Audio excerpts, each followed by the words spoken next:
There are truths people bury so deep, they become ghosts, haunting every decision we make.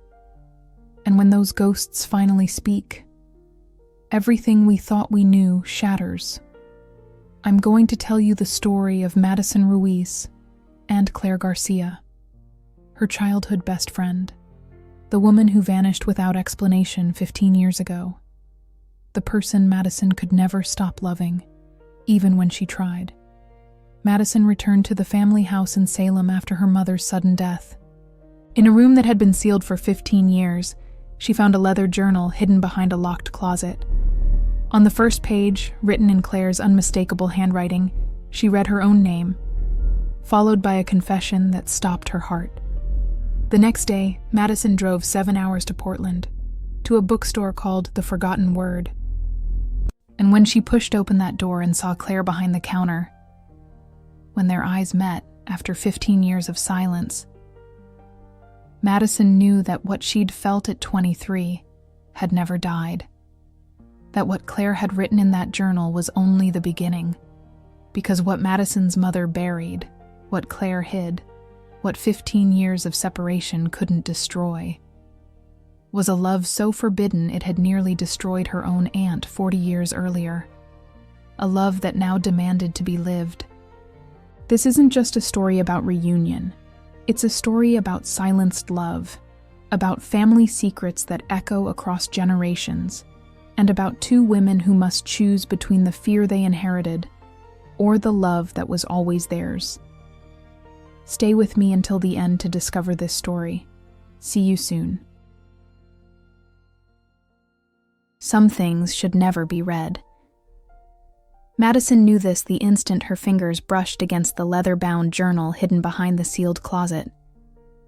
Not because of the dust coating its worn cover, not because of the years of silence that had concealed it, but because she recognized the handwriting on that first page she opened, and every letter screamed a truth her family had buried so carefully that no one, absolutely no one, was ever meant to unearth it. The name was written there with an intensity that felt like a wound. For Madison, if you're reading this, it's already too late to stop what's coming. The air in that forgotten room of the family house in Salem felt thick, almost suffocating. Madison's hands trembled as she held this object that shouldn't exist. Sunlight filtered through the grimy window, casting long shadows across the peeling walls, and in that moment, journal clutched between her fingers, she understood that returning to this house wasn't coincidence. It was a trap someone had set years ago, waiting for her to finally fall into it. The house stood silent, a silence so profound she could hear her own accelerated breathing. Outside, the riverside neighborhood continued its usual rhythm. Children playing on the paved street, the coffee cart vendor calling out his wares, distant music from someone's radio playing classic rock. But inside, in the second-floor room that had remained locked for 15 years, Madison was completely alone with a secret that could destroy everything she knew. Subscribe now. YouTube prioritizes subscribers, and those who aren't subscribed miss out on future stories. Her eyes returned to the first page. The date, August 15th, 2009. 15 years ago. The day Claire disappeared without saying goodbye, without a word, without an explanation. Madison had been 23 then. Claire, 25. They'd been inseparable since high school. Those friends everyone assumed would end up living on the same street, raising their kids together, growing old side by side on their front porches. But Claire left, and Madison never knew why, until now. She turned the page slowly, almost fearfully. Claire's handwriting was unmistakable. Large letters, slanted to the right, with that particular way of making R's that looked like little waves. Madison had seen this writing 1,000 times, in notes they'd passed during classes in high school, in shopping lists when they shared an apartment after graduating, in birthday cards Claire had given her year after year. Madison, she read aloud, and her own voice sounded strange in that empty room. If you're reading this, It means you finally came back to the house. It means your mom is gone. Or at least you had the courage to defy her and open this room she sealed the day I left. There's so much I never told you. So much I pretended not to feel. So much I buried so deep that sometimes even I forgot it existed. Madison closed her eyes. The journal weighed in her hands as if it were made of lead. She could leave it here. Could hide it behind the closet again, seal the room once more, walk down the stairs, get in her car, and drive back to Seattle as if nothing had happened. Could continue living with the questions that had haunted her for 15 years. But at least she wouldn't have the answers that, she sensed, would hurt more than ignorance. But her fingers wouldn't release the journal. She opened her eyes and continued reading. Do you remember the night of August 14th? Of course you remember. It was the last time we saw each other. We had dinner at your house. Your mom made pot roast, and afterward we sat on the porch drinking cinnamon coffee while watching the neighborhood life pass by.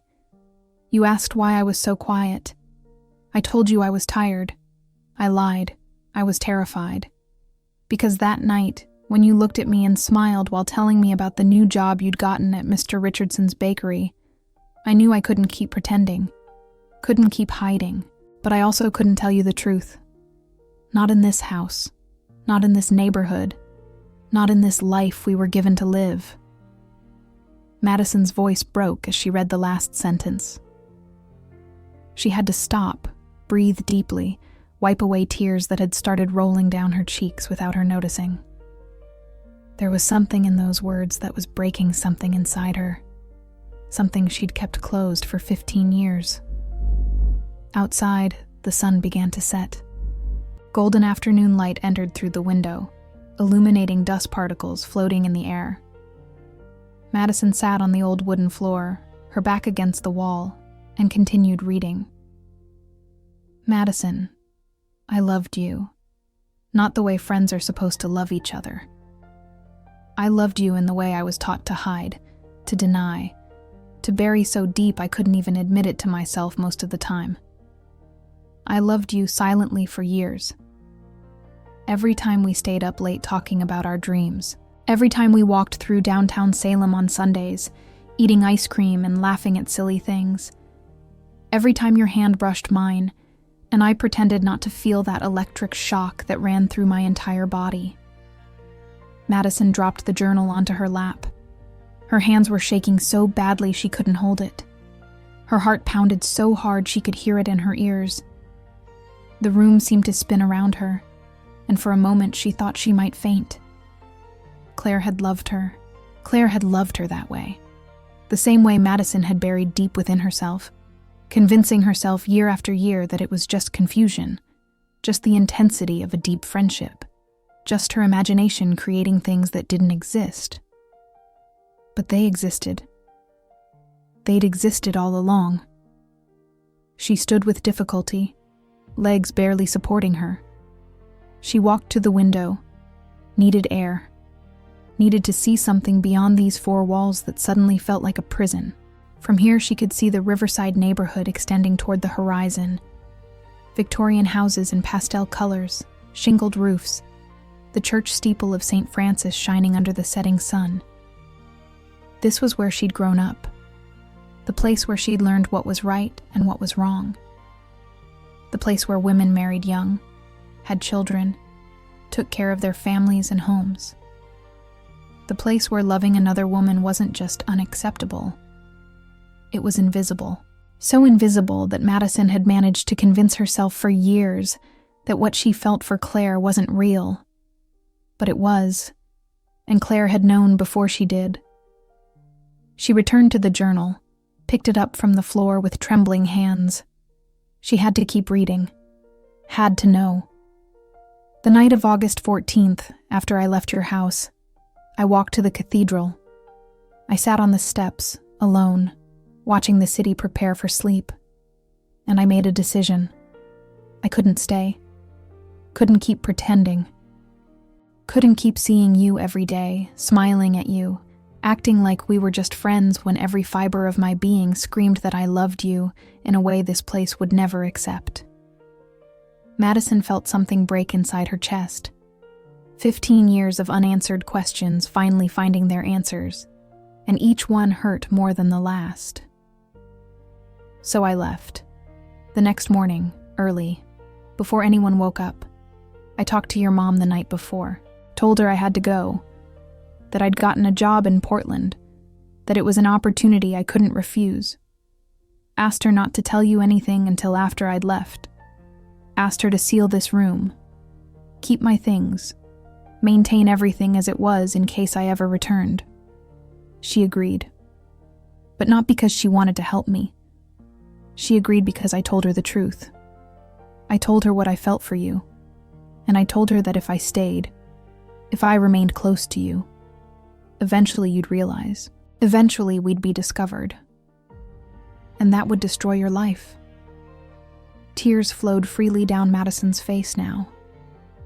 She didn't try to stop them. Her mother had known. Her mother had helped Claire leave. Her mother had sealed this room not to preserve memories, but to bury secrets.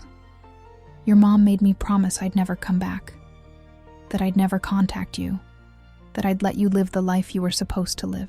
She made me promise this journal would stay hidden until she died, until it was safe for someone to find it. Because she knew you'd be the only one to come to this house after she was gone. Knew you'd be the one who'd finally open this room. Madison fell to her knees. The journal dropped to the floor in front of her, open to that devastating page. The room was almost dark now, only the dim light of dusk entering through the window. She could hear the sounds of the neighborhood preparing for night. Doors closing, voices calling children for dinner, the clatter of pots in kitchens. Her mother had died 3 months ago. A sudden heart attack, quick, with no time for goodbyes. Madison had returned to Salem for the funeral, spent 2 weeks handling paperwork, then returned to her life in Seattle. But something had made her come back. A persistent feeling that there were unresolved things, that there was something in this house she needed to find. And now she'd found it. She wiped her tears with the back of her hand and picked up the journal again. She had to finish reading this entry, no matter how much it hurt. Madison, if you're reading this, it means years have passed. Means maybe you had the life your mom wanted for you. Maybe you got married, maybe had kids, maybe were happy in a way I could never give you.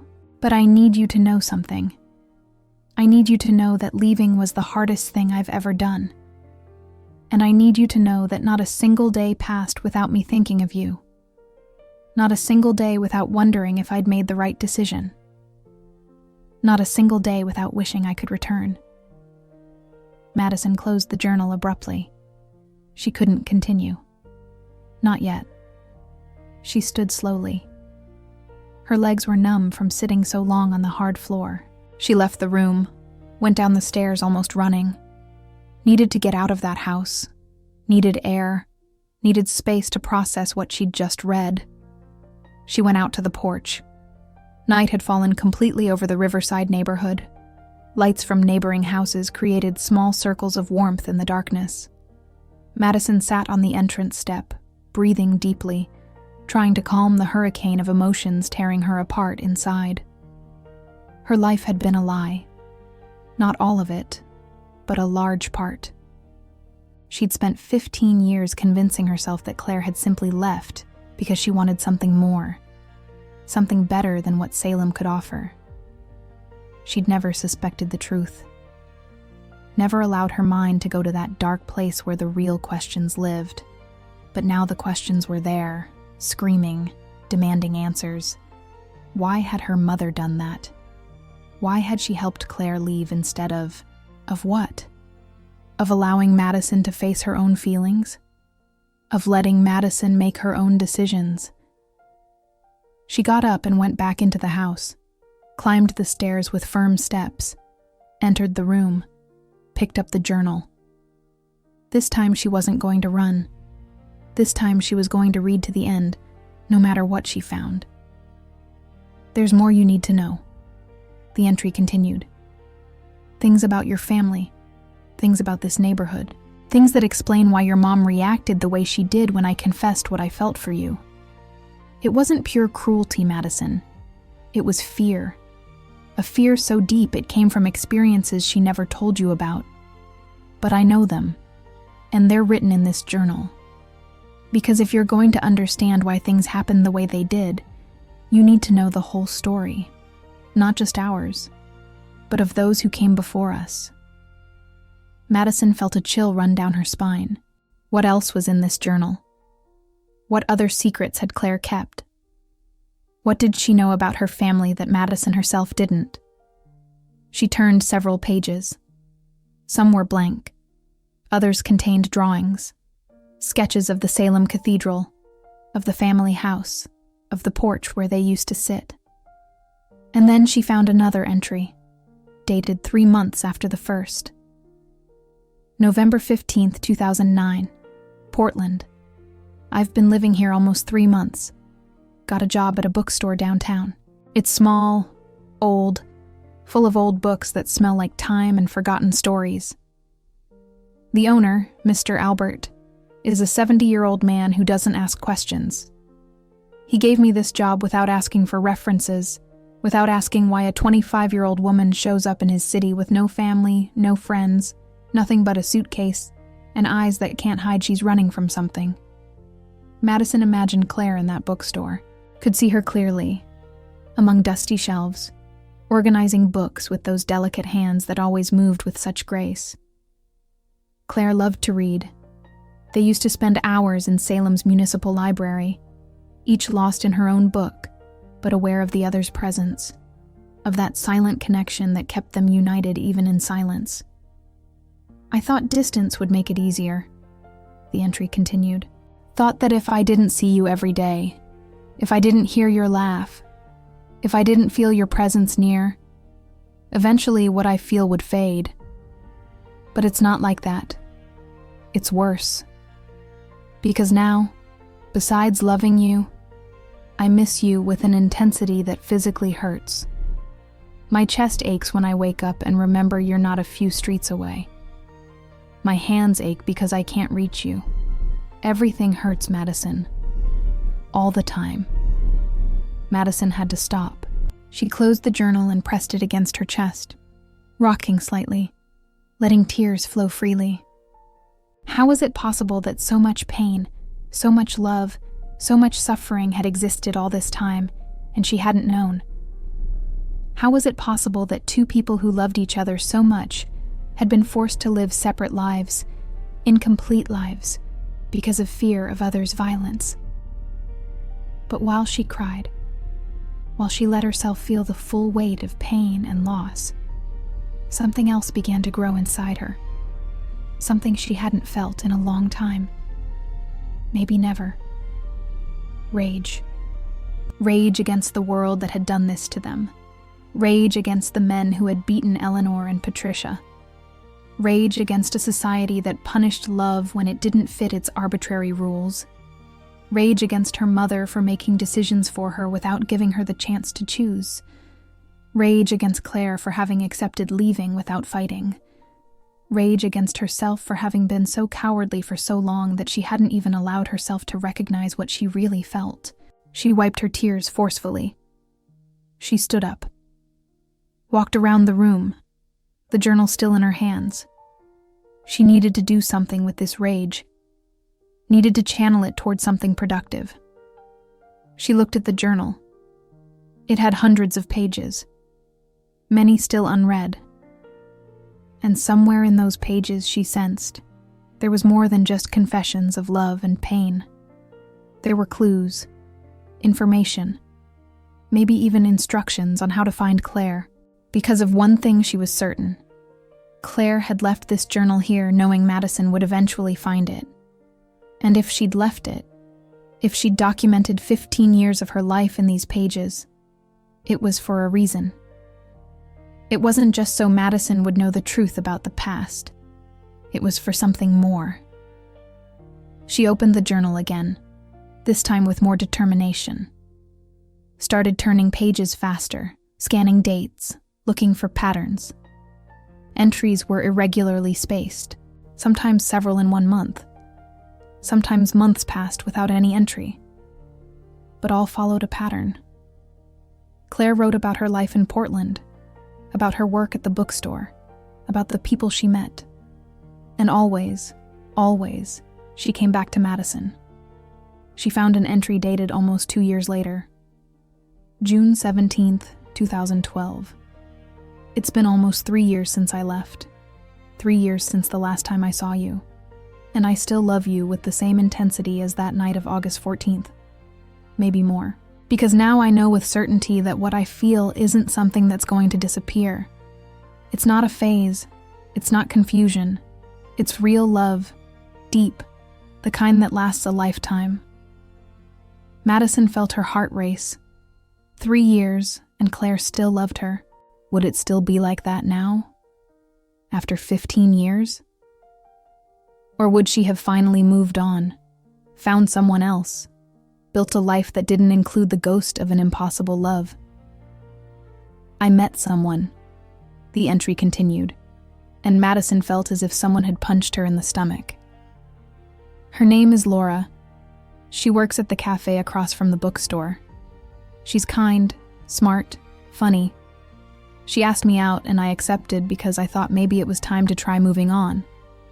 Thought that maybe if I gave someone else a chance, I could stop thinking about you all the time. Madison almost didn't want to keep reading, but forced her eyes to continue. We went out 3 times. Laura is wonderful. In another life, in another situation, maybe it could have worked. But on the 3rd date, when we kissed, all I could think about was you. How it would be to kiss you. How your lips would feel against mine. And I knew it wasn't fair to Laura. Wasn't fair to me. And definitely wasn't fair to you. Even though you'd never know. Madison exhaled a breath she didn't know she'd been holding.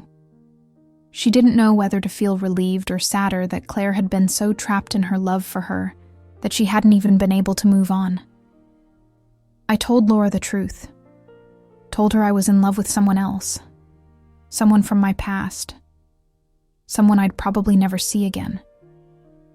She was incredibly understanding. Told me she hoped someday I could reunite with that person. That love, like what I described, was too rare to let go.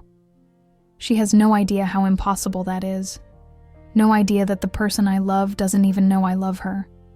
That she's probably living her life, maybe married, maybe with kids, without having any idea there's someone in Portland who thinks about her every day. The room was completely silent, except for the sound of pages being turned and Madison's irregular breathing. Outside, night had grown deeper. It must have been past 2 a.m, but Madison had no intention of sleeping. Not until she'd read everything. She continued turning pages, reading sporadic entries documenting Claire's life in Portland. Her promotion at the bookstore until she became manager. Mr. Albert's death, and how Claire bought the bookstore with savings she'd accumulated. The small joys of her life. A particularly beautiful book she received. A customer who became a friend. A stray cat she adopted. But always, underlying everything, was Madison. Every entry, no matter what it was mainly about, eventually returned to her. And then she found something different. An entry dated just 6 months ago. August 15th, 2024. Today marks 15 years since I left. 15 years since the last time I saw your face, heard your voice, felt your presence near me. I've lived half a life in this absence, Madison. Half a life wondering what would have happened if things had been different, if we'd been born in another place, in another time. If the world were different, if we had been different. Madison felt her pulse quicken. This entry was recent. Very recent. That meant Claire was still writing in this journal, that she'd brought it back to Salem 6 months ago and hidden it again in this room. But how? How had she entered the house? Her mother had died 3 months ago. Had Claire come while her mother was still alive? Had they talked? Made peace? She kept reading with renewed urgency. Your mom contacted me a year ago. She was sick, though she didn't tell me what from. Only told me she needed to talk to me before it was too late. I traveled to Salem. We met at a cafe far from the Riverside neighborhood, where no one would know us. She'd aged so much, Madison. But her eyes still had that fierce determination they always had. Madison brought a hand to her mouth. Her mother had seen Claire. They'd talked. And she'd never said anything. She asked for forgiveness. Cried, Madison. Your mom cried and asked me for forgiveness for having forced me to leave, for separating us, for making decisions that weren't hers to make. Told me she'd spent 15 years regretting it, that every time she looked at you, she could see the sadness in your eyes, the emptiness you could never fill. Told me she knew you'd tried to have relationships, that you'd even been engaged once, but it never worked, that you always ended up alone. Tears ran down Madison's face, falling onto the journal's pages, slightly staining the ink, but she didn't care. Her mother had known. All along she'd known what she'd done to her daughter, the price Madison had paid for her protection. She told me something else, something that left me speechless. She said she'd talked to Beatrice a few months ago, after being diagnosed with whatever was killing her.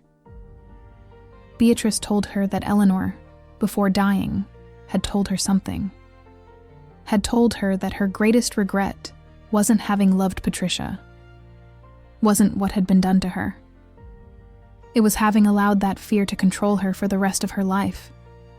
It was having married a man she didn't love, having had children who looked at her but never really knew her, having lived a lie for 30 years because it had been easier than fighting. Madison closed her eyes, absorbing the weight of these words. Her Aunt Eleanor, whom she'd never known, whose existence had been erased from family history as if she'd never existed, had died with regret. Not for having loved, but for having let fear win. Your mom told me she didn't want you to end up like Eleanor. Told me she'd made a mistake 15 years ago. That she thought she was protecting you, but really she was only condemning you to the same life of lies and regrets that had destroyed her sister. She asked me to come back. Asked me to look for you. Asked me to tell you the truth and give you the chance to choose. The chance she and Eleanor never had. The journal trembled in Madison's hands. Her mother had forgiven her. More than that, her mother had tried to fix her mistake before dying, had contacted Claire, asked her to return. So why hadn't Claire done it? Why had she hidden this journal instead of looking for her directly? The answer was on the next page. I told her I'd think about it, that I needed time, because Madison, 15 years is a long time. What if you've already moved on? What if you finally found happiness with someone else?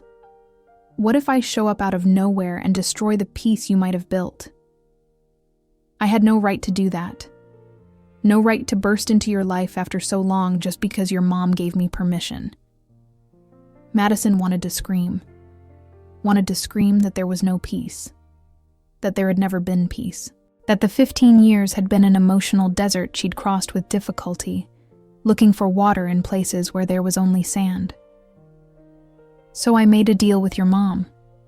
Told her I'd hide this journal in the house again. That if you came looking for it after she died, if you opened the sealed room, if you found the journal and read it, then I'd know there was a possibility. I'd know there was still something in you that needed answers. That there was still a space in your life for me. Madison stood so quickly she got dizzy. This was a test. All of this was a test. Claire had hidden the journal knowing Madison would eventually come to the house after her mother's death. Knowing Madison would probably open the sealed room. Knowing Madison would find the journal.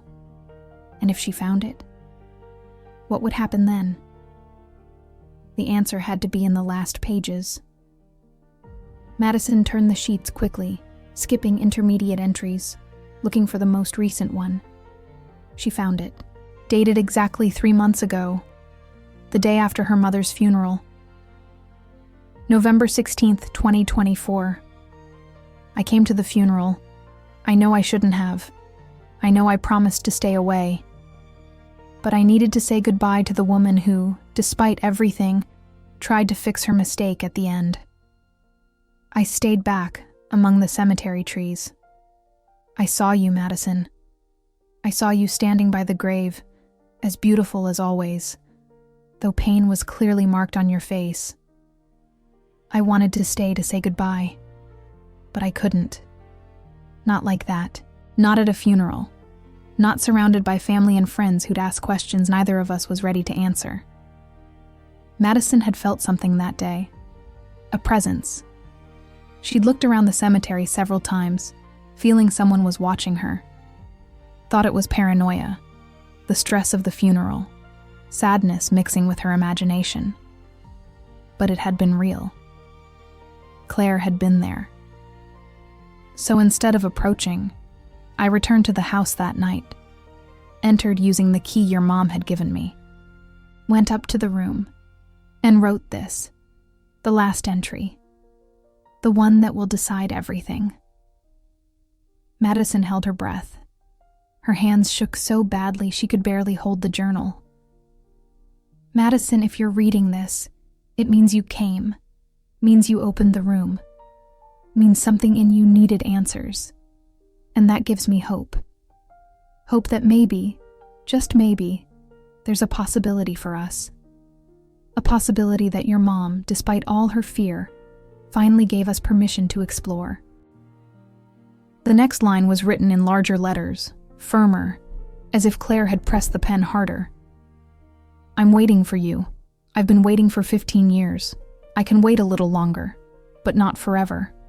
If you want to find me, if you want to know if there's still something between us after all this time, if you want to try to build what was stolen from us so long ago, come find me. And below, an address in Portland, the bookstore's name, the forgotten word, a phone number. Madison dropped to the floor, the journal falling from her trembling hands. Claire was alive. Claire was in Portland. Claire was waiting for her. 15 years of questions finally had answers. 15 years of pain finally had context. 15 years of emptiness finally had a possible remedy. But that meant making a decision, meant choosing, meant risking. Because if she went to Portland, if she looked for Claire after all this time, there were no guarantees, no promises it would work. 15 years had passed. They were different people now. The 23-year-old girl who loved Claire and the 25-year-old woman who wrote this journal no longer existed. They were 38 and 40-year-old women now, marked by years of separation, of pain, of lives lived in each other's absence. What if they met and discovered they no longer connected the same way? What if the love that had survived 15 years of separation couldn't survive the reality of being together? What if all this pain and suffering had been for nothing? Madison stood slowly, left the room, went down the stairs, went out to the porch. Night was still deep, but on the horizon the faintest hint of dawn was beginning to appear. A new day was about to begin. She sat on the entrance step, hugging her knees against her chest, watching the riverside neighborhood slowly wake up. First lights began to turn on in some houses. The baker on the corner was opening his shop, the smell of fresh bread beginning to float in the morning air. This was where she'd grown up, the place that had been part of who she was. But it was also the place that had tried to destroy her Aunt Eleanor, the place that had forced Claire to flee, the place that had kept dark secrets behind facades of normalcy. Could she leave all this behind? Could she pack, get in her car, drive to Portland and look for Claire? Could she risk everything? Her life in Seattle, her job, her apartment, her established routines. for the possibility of something that maybe no longer existed. But while she asked herself these questions, something inside her already knew the answer. Had known it from the moment she read the first page of the journal. Had known it since she recognized Claire's handwriting. Had known it, maybe, for the last 15 years, though she'd never allowed herself to admit it. Claire was the missing piece. Claire was the reason she'd never been able to really connect with anyone else. Claire was the love she'd denied for so long she'd almost convinced herself it didn't exist. She stood up. The sun was beginning to peek over the horizon, painting the sky in orange and pink tones. A new day, a new beginning. She went into the house, climbed the stairs, entered the room one last time, picked up the journal carefully, hugged it against her chest.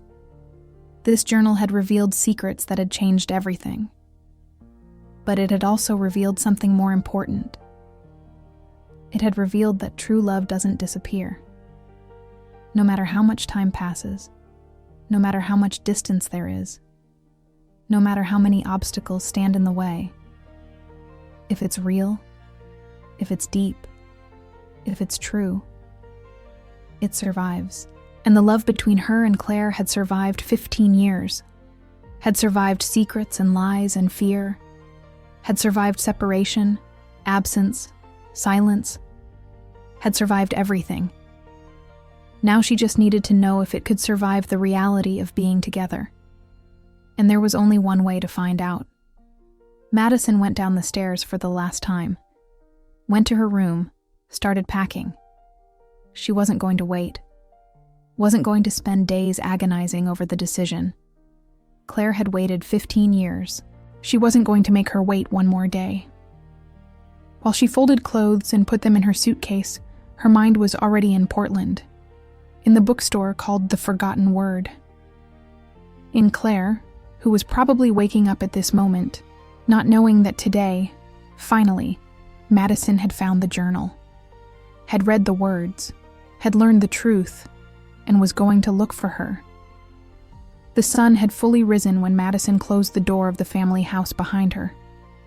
She put her suitcase in the trunk of her car, sat in the driver's seat, placed the journal on the passenger seat, as if Claire were there with her, guiding her.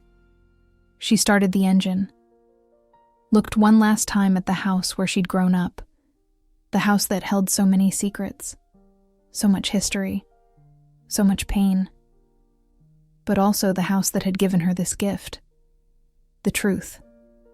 And with the truth, the opportunity to choose. She chose love. She chose Claire. She chose the possibility of something real over the safety of loneliness. She drove toward the highway that would take her to Portland, toward Claire, toward answers, toward an uncertain future full of possibilities, toward the end of 15 years of silence. And maybe, just maybe, toward the beginning of something that always should have been. The highway to Portland stretched long and winding before her, and Madison drove it in a state that oscillated between panic and determination. Each mile she traveled was a mile closer to Claire, but also a mile further from the possibility of turning back. Her hands gripped the steering wheel so tightly her knuckles had turned white. The journal rested on the passenger seat, vibrating slightly with the car's movement, as if it had a life of its own. She'd left Salem at 6 a.m. Now, 4 hours later, the landscape had changed completely. The agricultural valleys of the Willamette had given way to urban sprawl. The air felt different, damper, and the sky had that characteristic Portland gray-blue tone. Madison had driven this route before, years ago, when visiting a cousin who studied at Portland State. But she'd never traveled it with this weight in her chest, with this sensation that she was driving toward something that would change her life forever, one way or another. She stopped at a gas station halfway, needed fuel, but more than that, needed a moment to think, to process everything she'd read the night before. While the attendant filled the tank, Madison went into the store, bought coffee and a donut she knew she couldn't eat, but needed to do something normal, something mundane, something that would anchor her to reality. She sat at a plastic table outside the store, watching trucks pass on the highway. The coffee was too hot and too bitter, but she drank it anyway. Her phone had vibrated several times during the trip. Messages from her boss in Seattle asking why she hadn't shown up for work. Messages from a friend asking if she was okay. She hadn't answered any. What could she say? That she'd found a journal revealing the love of her life had been waiting for her for 15 years, and that now she was driving across half of Oregon to find her. No. Some things couldn't be explained by text. She finished the coffee, threw the untouched donut in the trash, and returned to the car. 3 more hours. 3 hours until Portland. 3 hours until the bookstore, The Forgotten Word. 3 hours until Claire. What would she say? How did you start a conversation after 15 years of silence? Hi, I found your journal. I read that you loved me. I'm sorry it took me so long to realize. Nothing sounded right. Nothing sounded enough. Traffic intensified as she approached Portland. The city spread before her, huge and vibrant, so different from the quiet Salem neighborhood where she'd grown up. She followed GPS directions toward downtown, where, according to the journal's address, the bookstore was located. Downtown streets were narrow, full of Victorian buildings, bustling markets, people walking in all directions. Madison had to drive slowly, navigating between pedestrians and food carts. Her heart beat faster and faster. She was close. Very close. And then she saw it. A carved wooden sign hanging over a narrow door. The Forgotten Word. Letters painted in faded gold, and below, in smaller letters, Rare and Used Books. Madison parked her car on the parallel street, with hands shaking so badly it was hard to turn off the engine. She sat there for a moment that could have been a minute or an hour, looking at the bookstore through the windshield. She could see it partially. The display window full of old books, some open showing antique illustrations, others stacked in precarious towers. The door was ajar, and soft, yellowish light came from inside. Claire was in there. Had to be. It was her bookstore, her place. The place where she'd built a life after leaving Salem, after leaving Madison. She breathed deeply. Once, twice, 3 times. And then, before she could convince herself not to, she opened the car door and got out. Portland's air was different from Salem's. Damper, with a particular smell of coffee and car exhaust that was completely foreign to her. She walked toward the bookstore with steps that felt mechanical, as if her body were moving independently of her will. She stopped in front of the door. Through the glass, she could see inside.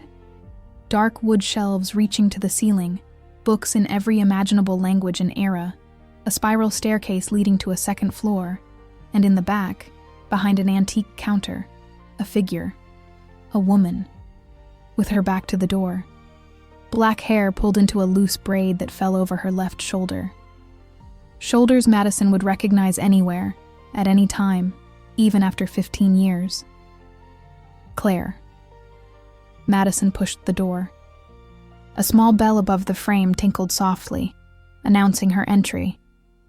The woman behind the counter turned, and time stopped. 15 years. 15 years since the last time Madison had seen that face. But it was as if it had been yesterday. Claire had changed, of course. There were fine lines around her eyes that hadn't been there before, some silver strands in her black hair, a seriousness in her expression she didn't remember. But her eyes, those dark brown eyes that had haunted Madison in dreams for years, were exactly the same. And right now, those eyes were completely wide with shock. The book Claire had been holding fell from her hands, hitting the counter with a dull thud that resonated in the bookstore's silence. "Madison," Claire whispered, and the sound of her name on those lips after so long, almost made Madison collapse right there. She hadn't planned what to say, had rehearsed 1,000 conversations in her mind during the trip, but now that she was here, facing Claire, all words had evaporated. So instead of speaking, she did the only thing she could. She lifted the journal she'd been clutching against her chest during the entire journey. Claire's eyes moved from Madison's face to the journal, and something passed through her expression. Fear, hope, terror, all mixed in a fraction of a second. "You found it," Claire said, and it wasn't a question. It was a statement, a confirmation of something she'd hoped for, feared, desired for months. "I found it," Madison replied, and her voice sounded strange to her own ears, hoarse from unshed tears and unspoken words for 15 years. Silence stretched between them like an abyss. The bookstore was empty, except for the two of them. Outside, the city continued its frenetic pace, but in here, in this space full of words printed on old pages, there was a silence that weighed more than any noise. "Did you read it?" Claire finally asked, though she clearly already knew the answer. "Everything," Madison said. "I read everything." Claire closed her eyes. Her hands gripped the edge of the counter as if she needed something solid to stay standing. When she opened them again, Madison could see tears accumulating in the corners. "You shouldn't have come," Claire said, and the words were like a punch in Madison's stomach. "What?" "You shouldn't have come," Claire repeated, louder this time, and there was something in her voice that sounded almost like anger. "I left that journal as an option, Madison, as a possibility, not as an obligation." Madison felt her confusion transform into something darker. She'd driven 4 hours, had spent the whole night reading devastating revelations, had left everything behind on impulse to get here, to find Claire, to finally do something with all these buried feelings for so long. "An option?" Madison repeated, and now she also sounded angry. "You wrote an entire journal confessing you loved me, left your address, and now you tell me I shouldn't have come." "You don't know what you're saying." Claire moved from behind the counter, but didn't approach Madison. She stayed on the other side, maintaining the physical distance she seemed to desperately need. 15 years have passed. 15 years, Madison. We're not the same people. You don't know my life. I don't know yours. Did you expect to show up here and everything would just work? As if time hadn't passed? "I expected," Madison began, and had to stop because her voice was breaking. "I expected that after reading everything you wrote, everything you felt, everything you suffered for me, we could at least try." "Try what?" Claire interrupted her, and now there was definitely anger in her voice. "Erase 15 years with one conversation? Pretend time didn't change us? That you didn't punish yourself hiding while I got lost waiting for you?" Madison staggered, as if Claire had physically hit her. "I didn't hide. I didn't know. If I'd known." "But you didn't know," Claire said, and now tears were rolling freely down her cheeks. "And that's precisely the point, isn't it? I knew. I felt it. I was the one who had to make the hardest decision of my life. And you just continued without knowing. Without carrying the weight I carried all these years. That's not fair." Madison felt her own tears beginning to fall. "It's not fair to blame me for something your mother, my mother, decided for us." "I know." Claire wiped tears with the back of her hand. "I know, and that's why it's still more complicated. Because there's no one to blame. Your mom did what she thought was right. I made the decision I thought would protect you. And you lived your life without knowing there was another option." Silence fell between them again. Madison realized she'd been expecting a romantic reunion. had been expecting tears and hugs and confessions, had been expecting Claire to run to her and somehow, magically, 15 years of separation would vanish. But real life didn't work like that. Real life was complicated and messy and full of sharp edges that cut even when you didn't want them to. "Then why did you leave the journal?" asked Madison, her voice barely a whisper. "If you didn't want me to come, why did you leave the address? Why give me the option to look for you?" Claire walked to one of the bookstore windows.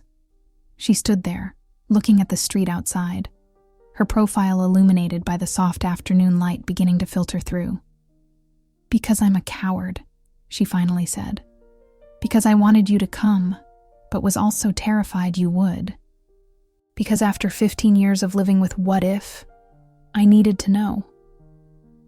But now that you're here, now that I have you in front of me for the first time in a decade and a half, I realize that knowing is scarier than not knowing." Madison took a step toward Claire, then another, until she was close enough to reach out and touch her if she wanted. But she didn't. Something told her Claire needed the space, needed the distance to say whatever she needed to say. "I'm afraid," Claire admitted, still looking out the window. "I'm afraid we've built something in our minds that's bigger and better than what could really be. I'm afraid we're in love with memories, not real people.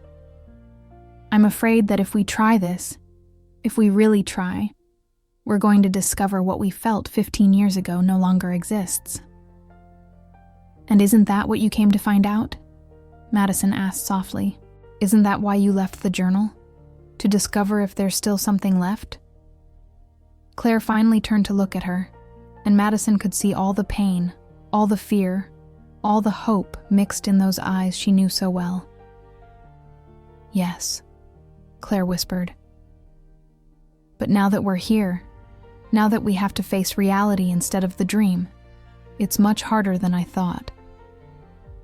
If this doesn't deserve a like, I don't know what does." Madison understood then what was really happening. Claire wasn't rejecting her. Claire was terrified.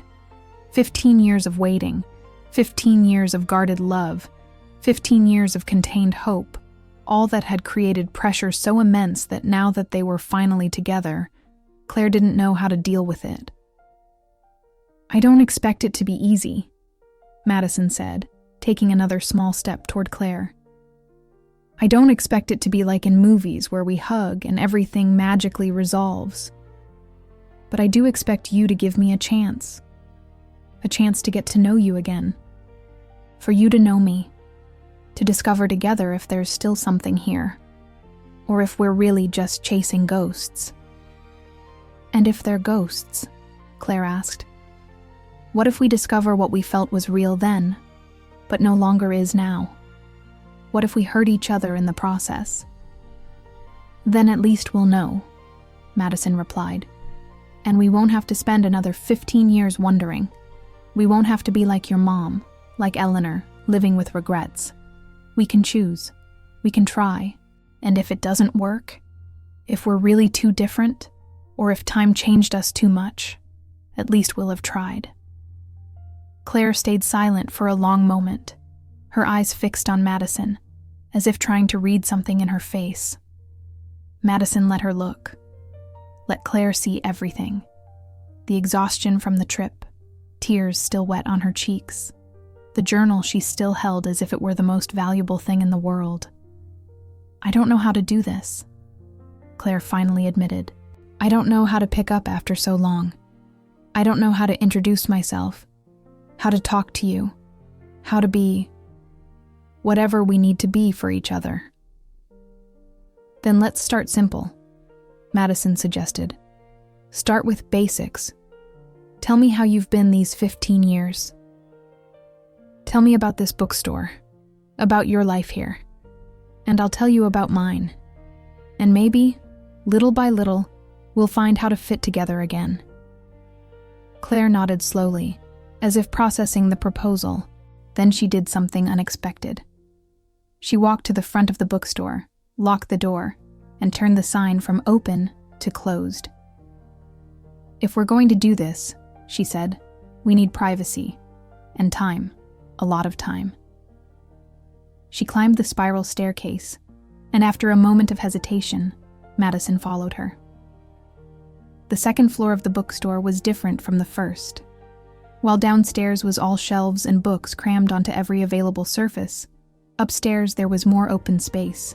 There was a small kitchen in one corner, an old but comfortable sofa near a window overlooking the street, and more shelves, of course, but these were organized more personally, with photographs interspersed among the books. Madison approached one of the shelves, drawn to the photographs. There were photos of Claire with people she didn't recognize, probably friends she'd made in Portland. There were photos of the bookstore at different stages of its development, and then she saw something that made her heart stop. A photograph of the two of them. From over 15 years ago. They were in Salem's downtown square, Claire with her arm around Madison's shoulders, both smiling at the camera with that carefree attitude that only exists when you're in your 20s and think time is infinite. Madison vaguely remembered that day. They'd gone to buy books at a book fair in the square, and a tourist had offered to take their picture. "I've kept it all these years," Claire said quietly behind her. "I know I should have let it go, like I let go of everything else from Salem, but I couldn't. It was the only thing I had left of you, the only tangible thing that proved we once existed together." Madison turned, and Claire was closer than she'd been since Madison entered the bookstore. She could see every detail of her face now. The small wrinkles, the freckles that had darkened with the years, the way her lower lip trembled slightly when she was nervous, something Madison had forgotten until this moment, but now remembered with painful clarity. "I had nothing," Madison admitted. "My mom got rid of everything after you left. Said it was better that way, that it would help move forward. But I never moved forward, Claire. Never really let go." "Did you have relationships?" Claire asked, and there was something vulnerable in the question, as if the answer could break her. "I tried," Madison replied honestly. "Went out with some people. Was even engaged once, about 5 years ago. A good man, kind, who worked at the bank where I had my account. The engagement lasted 8 months. I broke up with him 2 weeks before the wedding." "Why?" "Because the night before we were going to send invitations, I had a dream about you." Madison felt tears accumulating again. "It was so vivid, so real. We were on my house porch in Salem, like that last night before you left. And when I woke up, I realized I was going to marry someone I didn't really love, because I was trying to fill a void only one person could fill. And that person had disappeared 10 years earlier at that point." And Claire wiped away tears that had started rolling down her cheeks. "I tried too. I told you about Laura in the journal. There were others after her. It never worked. I always ended up comparing them to you. Always ended up knowing it wasn't fair to them because my heart was never completely available. So we're the same," Madison said. "We've both been trapped for 15 years. We've both been living half lives because the other half was lost somewhere in the past. But now you're here," Claire whispered. "Now you're really here, not in a dream, not in a memory. And I don't know what to do with that." Madison closed the distance between them. Not too much, just enough that if Claire extended her hand, she could touch her. Just enough for Claire to know Madison was there, real, present, waiting. "Start with whatever you feel comfortable with," Madison said. "If it's just talking, we talk. If it's just being in the same room, we are. We don't have to resolve everything today. We don't have to know all the answers. We just have to start." Claire looked at Madison for what seemed like an eternity. Her eyes traveled over Madison's face as if memorizing every detail, as if trying to reconcile the woman in front of her with the girl she remembered from 15 years ago. And then, very slowly, Claire extended her hand. Madison took it, and the contact was like an electric shock. Claire's hand was warm, slightly rough from handling books all day, and it fit perfectly with Madison's, as if they'd been designed to interlock. "Start by telling me about your journey here," Claire said, guiding Madison toward the sofa. "When did you find the journal? When did you decide to come?" They sat together on the sofa, their hands still intertwined, and Madison began to talk. She told her about returning to the house after her mother's funeral, about feeling there was something unresolved, about opening the sealed room, about finding the journal behind the closet. "I read all night," Madison said. "Couldn't stop. Every page was another revelation, another piece of the puzzle fitting into place. When I finished, when I got to the part where you left your address, dawn was breaking. And I knew I couldn't wait. Not after 15 years. Not after everything I read." Claire listened attentively, her eyes never leaving Madison's face. "What part impacted you most?" she asked. "Eleanor's story," Madison replied without hesitation. "I never knew my mom had a sister, never knew what happened to her, and suddenly so many things made sense. My mom's fear, her need to protect me even if it meant destroying my happiness. It doesn't justify what she did, but I understand it now." "Your mom loved Eleanor deeply," Claire said. "When I talked to her that last year before she died, I could see the pain still fresh in her eyes when she mentioned her sister. She said Eleanor was never the same after the attack, that she became a shadow of who she was. And your mom blamed herself for not having protected her, for not having seen the signs before it was too late." "Is that why she was so harsh with you?" Madison asked. "Why she forced you to leave?" "She didn't force me," Claire corrected. "She gave me the option, but it was an option where there was only one right answer. She told me what happened to Eleanor, told me this neighborhood, this world, hadn't changed as much as we'd like to believe. She told me if we were discovered, they'd do the same to us. Or worse. And she asked if I was willing to put you in that danger." Madison felt a knot tighten in her throat. "And you weren't?" "No," Claire shook her head. "I couldn't. Just thinking about someone hurting you, someone touching you the way they touched Eleanor, terrified me in a way I'd never experienced. So I agreed to leave, agreed to disappear from your life, because I loved you too much to put you in danger." "But you put me in another kind of danger," Madison said softly. "The danger of living a life without knowing, of living with a void I could never explain, of trying to love other people while part of me was always waiting for you to come back." "I know." Claire squeezed Madison's hand. "And I'm sorry. I'm sorry for every day of these 15 years. But in that moment, with your mom crying in front of me, telling me what happened to her sister, I couldn't see another option. I could only see fear. I could only see danger." Madison understood. She hated it, but she understood. And that understanding was almost as painful as anger would have been. "When was the last time my mom contacted you?" Madison asked, slightly changing the subject because the previous one was too heavy to hold any longer. "A year and a half ago," Claire replied. "She called me from a number I didn't recognize. When I answered, her voice sounded weak, tired. She told me she was sick, though she didn't specify what from. She asked me to meet her. We met at a cafe on the outskirts of Salem, far from the riverside neighborhood. We talked for hours. What did you talk about?" "Everything." Claire looked toward the window, where the sun was beginning to set, tinting the sky in orange and pink tones. "About Eleanor. About how your mom had lived with the regret of not having protected her sister. About how she thought by protecting you the same way, she was doing the right thing.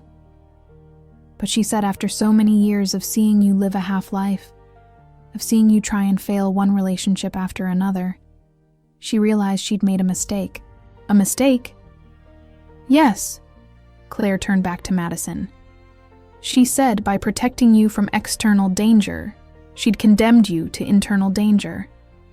The danger of living without knowing who you really were, what you were capable of feeling, who you could really love.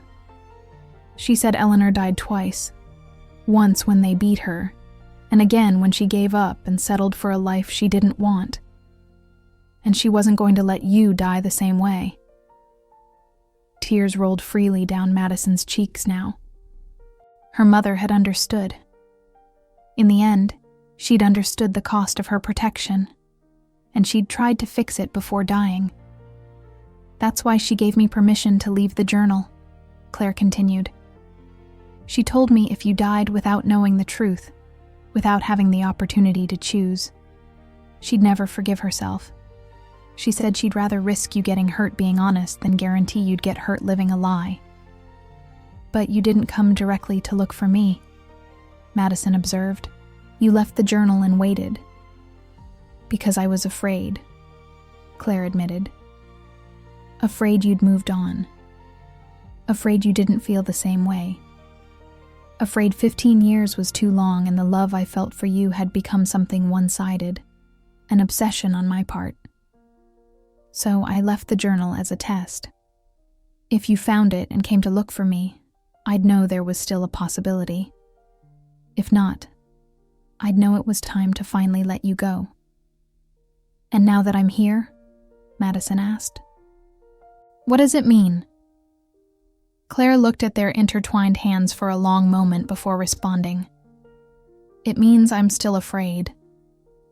But it also means maybe, just maybe, my fear doesn't have to control my life forever. The silence that followed was different from the previous ones. It wasn't uncomfortable or tense. It was contemplative.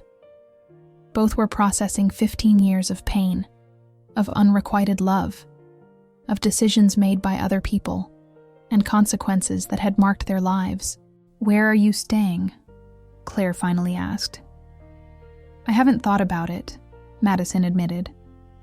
I came directly here from Salem, didn't make reservations at any hotel, didn't make any plans beyond finding you. Claire nodded slowly, as if processing something. There's a guest room upstairs. I mainly use it for storage, but it has a bed. You can stay there if you want. If it's not too intense. Madison understood what Claire was really asking. Could they handle being under the same roof after 15 years? Could they navigate the forced intimacy of sharing space without it being too much, too fast? I'd like to stay, Madison said. If it's not an imposition for you. It's not an imposition. Claire released Madison's hand and stood up. Let me show you the room. It's a mess, but we can clean it up. The room turned out to be small but cozy, with a window overlooking a quiet alley and a twin bed covered with boxes of books and papers. Claire and Madison worked together in silence, moving boxes, dusting, making the bed with clean sheets Claire pulled from a closet. There was something strangely intimate about this mundane task. Their hands occasionally brushed while arranging sheets. Their shoulders touched while reaching for the same box. Small moments of physical contact that sent sparks through Madison's body each time they occurred. When they finished, the room looked habitable. Basic, but habitable. I'm going to get your things from the car, Claire said. I can go, Madison started, but Claire shook her head. Let me do this. You've driven 7 hours. Rest a moment. Claire went down the stairs, and Madison was left alone in the room. She sat on the bed, feeling the weight of the last 24 hours finally hitting her. She'd found the journal, read the truth, driven across half of Oregon, found Claire, had a conversation she'd been waiting for 15 years. And now she was sitting in a small room in a bookstore in Portland, about to spend the night under the same roof as the woman she'd loved silently for half her life. It was surreal.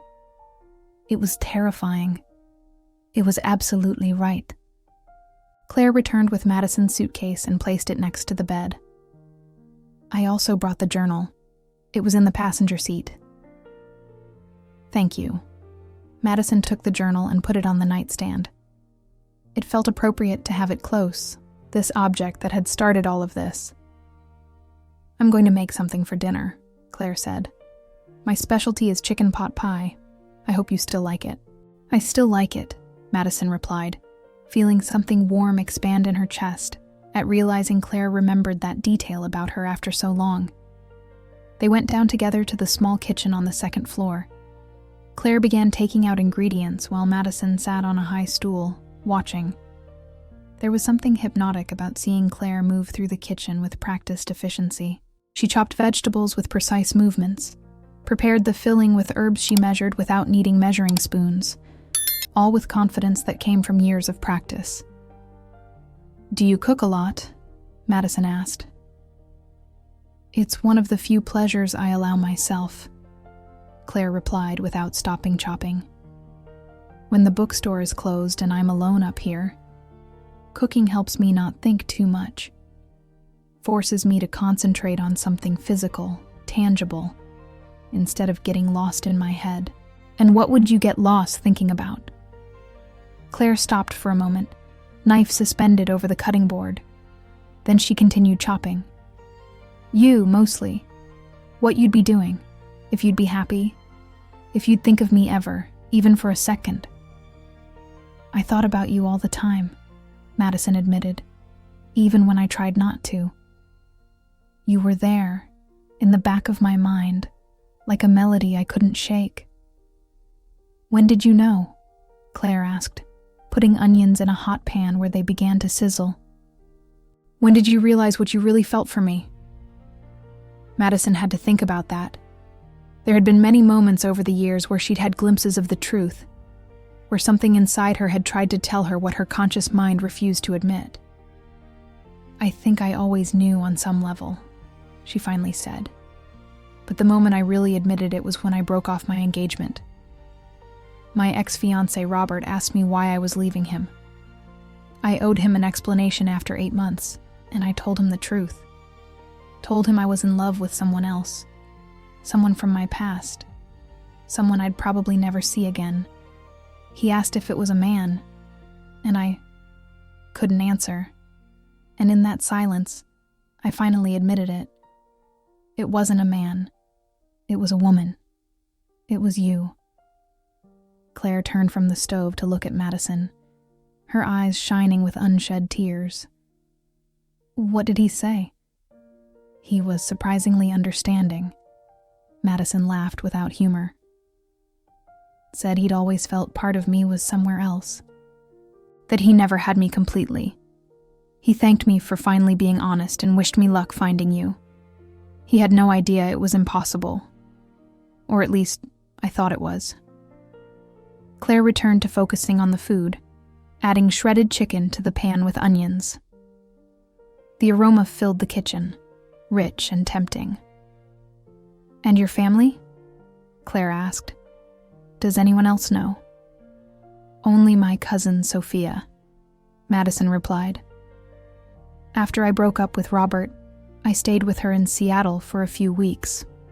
One night, after too much wine, I told her everything. About you. About what I felt. About the fact I probably could never have a real relationship while I remained attached to the memory of someone who'd left so long ago. What did she say? She told me to look for you. Said in the internet age, no one really disappears. Said if I really loved you, it was worth trying to find you. But you didn't? I tried, Madison admitted. I searched for your name on social media, on Google, everywhere, but I found nothing. It was as if you'd erased yourself completely. I had no idea you were in Portland, or that you'd bought a bookstore, or that you still thought about me. I intentionally stayed off social media, Claire explained while rolling tortillas with the filling. Didn't want you to find me, or rather, was afraid that if you found me, I'd discover you'd already moved on, that you were happy without me, and that would break me in a way I wasn't sure I could recover from. So we were both cowards. Madison said. Yes, Claire smiled sadly while putting the pot pie in the oven.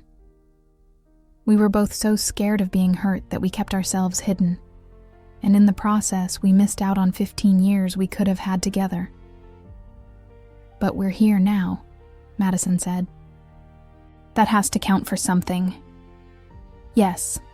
Claire closed the oven door and turned to look directly at Madison. We're here now, and that's both terrifying and wonderful. While the pot pie cooked, Claire prepared a green salad and roasted vegetables. Madison watched her, memorizing the way Claire moved, the small gestures that had remained the same after 15 years, the way she bit her lower lip when she was concentrated, how she tucked her hair behind her ear when it got in her way, the way she hummed softly while cooking, a nameless melody she probably didn't even realize she was making. And in those moments, Madison knew it was worth it. All the pain, all the waiting, all the uncertainty, all worth it for the possibility of having this, of having Claire, of having a future together. But the past wouldn't let go so easily, and there were still secrets in that journal Madison hadn't read, secrets that would change everything again, secrets they'd have to face before they could really move forward. And those secrets were waiting in the pages that remained, patient, knowing eventually Madison would find them. And when she did, everything she thought she knew would be turned upside down once more. Madison woke to the sound of voices downstairs. It took her a moment to remember where she was. Not in her Seattle apartment, not in the family house in Salem, but in a small room above a bookstore in Portland. In Claire's bookstore. The reality of what she'd done in the last 24 hours hit her like a wave. She'd abandoned everything and come here based on a journal and 15 years of buried feelings. And now what? Did she stay indefinitely? Return to her life in Seattle and hope they could somehow make this work long distance? What was supposed to happen next? She dressed quickly in jeans and a simple blouse, washed her face, and went downstairs. The bookstore was already open. Through the shelves, she could see Claire helping a customer, an older man asking about a specific edition of Garcia Marquez. Claire spoke to him with a professional warmth Madison hadn't seen the night before, when it had just been the two of them. Madison stayed on the stairs watching. Claire wore a simple olive green cotton dress that fell to her knees, her hair pulled back in a loose bun.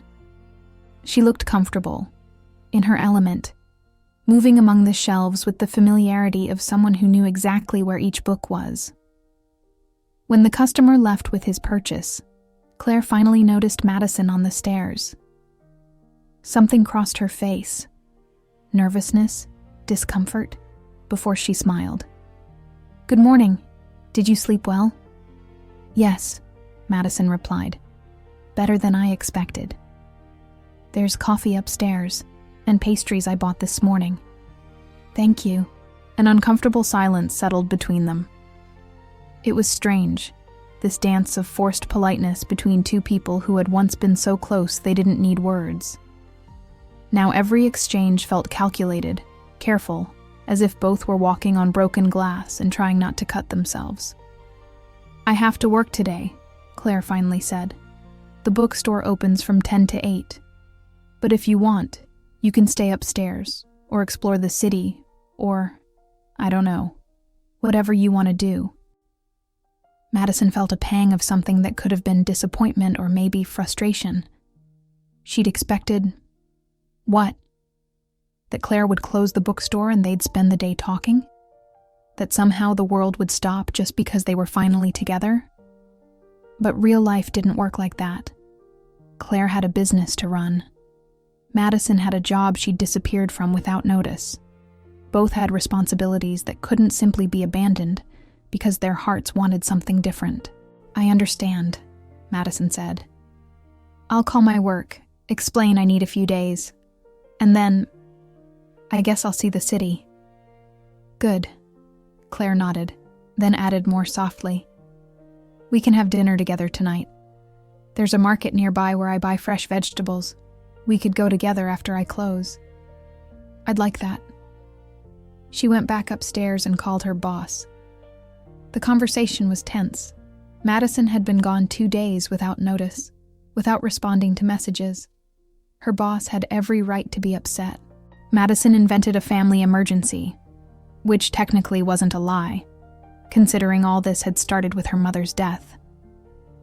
She asked for a week off. Her boss agreed reluctantly, but made it clear she expected Madison to return soon, or her position wouldn't be guaranteed. When she hung up, Madison felt restless. 1 week. She had 1 week to figure out if this thing with Claire was real, or just the echo of something that once existed. 1 week to decide if she was willing to change her whole life for a possibility. She took the journal and left the bookstore. Needed air. Needed space. Needed to not be in that building where every corner reminded her that Claire was so close and so far at the same time. She walked through Portland's downtown streets. The city was beautiful in a different way from Salem. Bigger, more chaotic, more modern in some places, but equally historic in others. She passed Powell's City of Books, the famous bookstore that took up an entire city block. Walked through Tom McCall Waterfront Park along the Willamette River. Found Pioneer Courthouse Square and sat on a bench under a large tree's shade and opened the journal. She'd read a lot last night, but there were still pages. Pages that might give her more context about who Claire was now, not just who she'd been. She found an entry from 3 years ago. September 12th, 2022. Today is the bookstore's anniversary. 10 years since I bought it from Mr. Albert. 10 years building something of my own in a city that was never mine, but has become my default home. Some of my regular customers brought cake and wine. We celebrated late. We laughed, told stories, and for a few hours, I allowed myself to feel like I belonged here.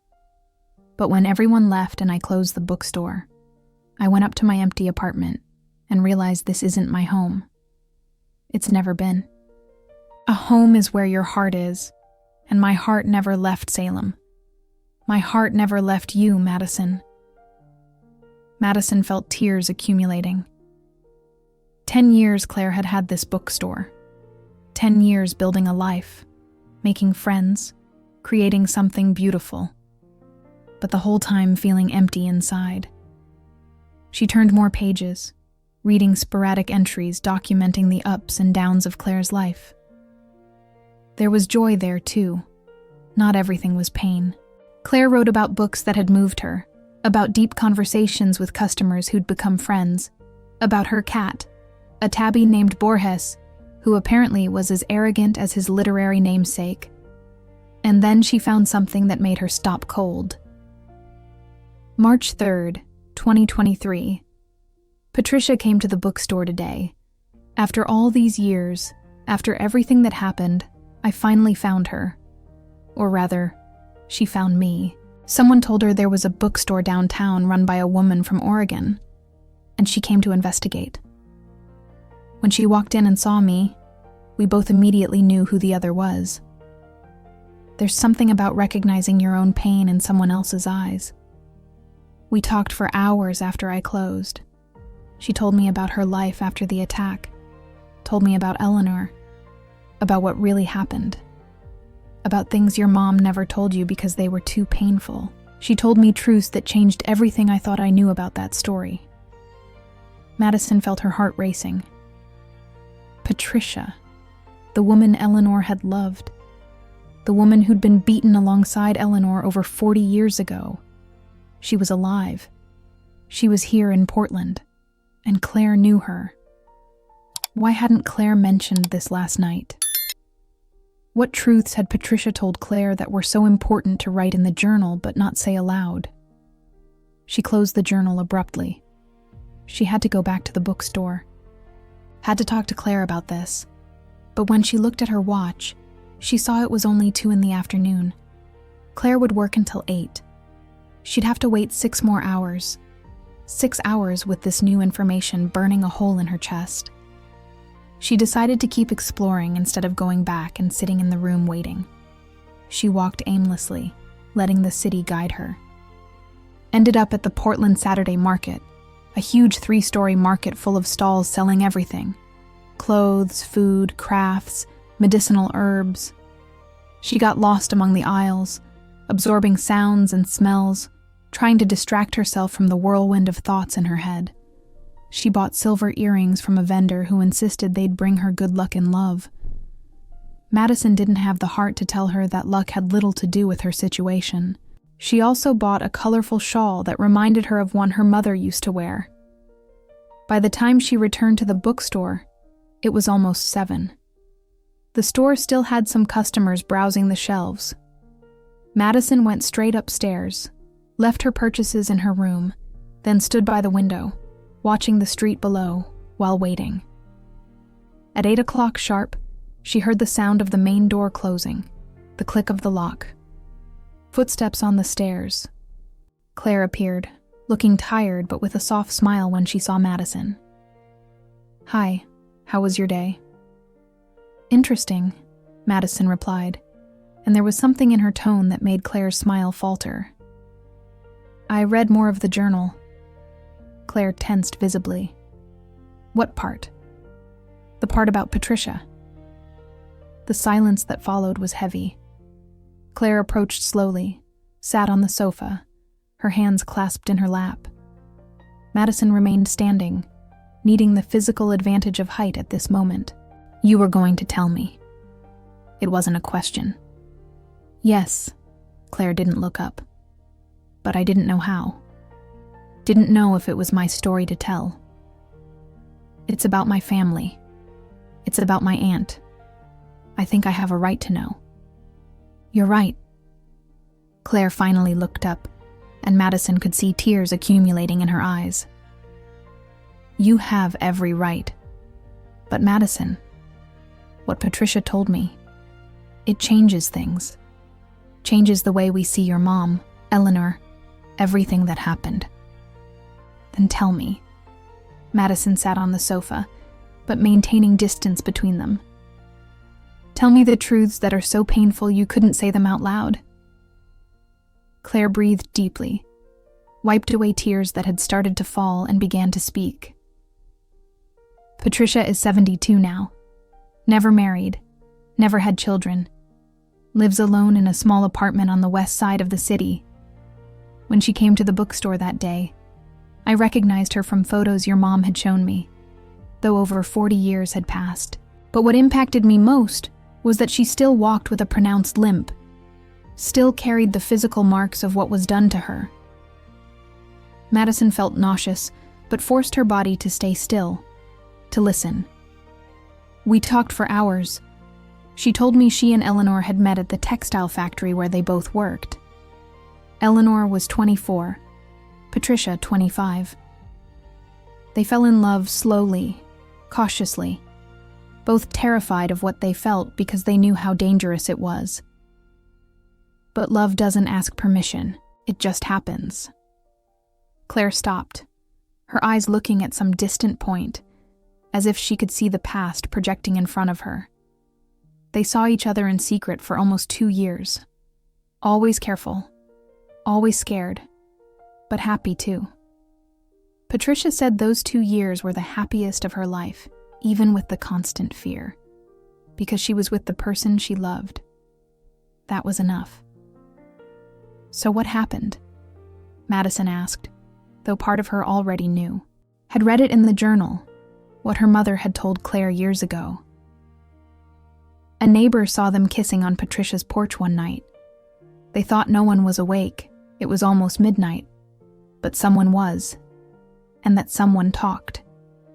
Word spread through the neighborhood in days, and then a group of men decided what Eleanor and Patricia were doing was an offense that deserved punishment. Claire's voice broke. She had to stop to regain her composure. "They beat them, Madison. Beat them so brutally Patricia lost consciousness. Eleanor tried to protect her, got on top of Patricia to absorb the blows, and they beat her even harder for that." Madison felt tears rolling down her cheeks, but made no attempt to wipe them. When they woke up, they were in the hospital. Patricia with a leg broken in 3 places, fractured ribs, an eye so swollen she couldn't see for 2 weeks. Eleanor was worse. Had a fractured skull, internal bleeding, damage doctors said might never fully heal. "My God," Madison whispered. "But this isn't the part your mom didn't tell you," Claire said, her voice now barely audible. "Your mom told you about the attack. Told you Eleanor married afterward and had children and lived a life she didn't want. What she didn't tell you was why Eleanor did that." Madison felt something cold taking over her stomach. "Why?" "Because your grandfather forced her," Claire said. "Not with physical violence, but with something almost worse. He told her if she didn't marry, if she didn't correct herself, he'd personally make sure Patricia never worked again in this city. That no one would rent her a place. That he'd make her live on the street if necessary. Because in his mind, Patricia was the one who'd corrupted his daughter. Patricia was to blame." Madison brought a hand to her mouth, trying to contain the sob that threatened to escape. "So, Eleanor married. Married a man the family approved of. Had 2 children who never really knew her. And Patricia left Oregon, eventually ending up here in Portland, carrying the guilt that Eleanor had sacrificed her life to protect her." "And my mother?" Madison asked. "Did she know this?" "Yes," Claire nodded. "Your mom saw everything. Saw Eleanor break. Saw your grandfather force her to marry. Saw Patricia leave with a broken heart. And more than anything, saw what forbidden love had cost her sister.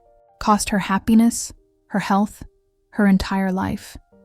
Can you blame your mom for doing everything possible to prevent the same from happening to you?" Madison couldn't answer. Couldn't form words around the knot in her throat. "When your mom contacted me that last year before she died, she told me all this," Claire continued. "She told me she'd spent 40 years terrified history would repeat. Terrified that if she allowed you to be who you really were, someone would hurt you the way they hurt Eleanor. And that fear was so deep, so visceral, it paralyzed her. Made her make decisions that now, at the end of her life, she deeply regretted." "But why didn't she tell me?" Madison asked, her voice broken. "Why never talk about Eleanor? Why keep it secret?" "Because talking about Eleanor meant admitting the family had failed her," Claire replied. "Meant admitting your grandfather, who everyone revered as a good and just man, had been cruel in unforgivable ways. Meant opening wounds your family had decided was easier to bury than to heal." Madison stood abruptly from the sofa. Couldn't stay seated. Needed to move. She walked to the window, looking at the dark street below without really seeing it. "All this time," she finally said, "all this time I thought my family was normal. That we were good. That the only thing that made us different was we were a bit more conservative, a bit more traditional. But we were monsters. We were the people who destroyed lives to maintain appearances." "No," Claire approached but didn't touch her. "You weren't monsters. You were scared people living in a world that punished any deviation from normal. Your grandfather acted out of fear, not malice. Your mom acted out of trauma, not cruelty. It doesn't make them right, but it makes them human. How can you defend them?" Madison turned, angry now. "After what they did to you, after how they forced you to leave, how can you defend them?" "Because I understand," Claire said simply. "Because I also acted out of fear. I left because I was terrified of what might happen to you if I stayed. And in the process, I hurt you in ways I can never fully repair. Does that make me a monster? Or does it make me human? Share if you want this story to continue. It's the only way I'll know you care." Madison felt the rage drain from her, replaced by a deep exhaustion. Claire was right. They'd all acted out of fear. And fear, though understandable, had destroyed lives. had destroyed Eleanor, almost destroyed them. "Does Patricia still love Eleanor?" Madison asked quietly.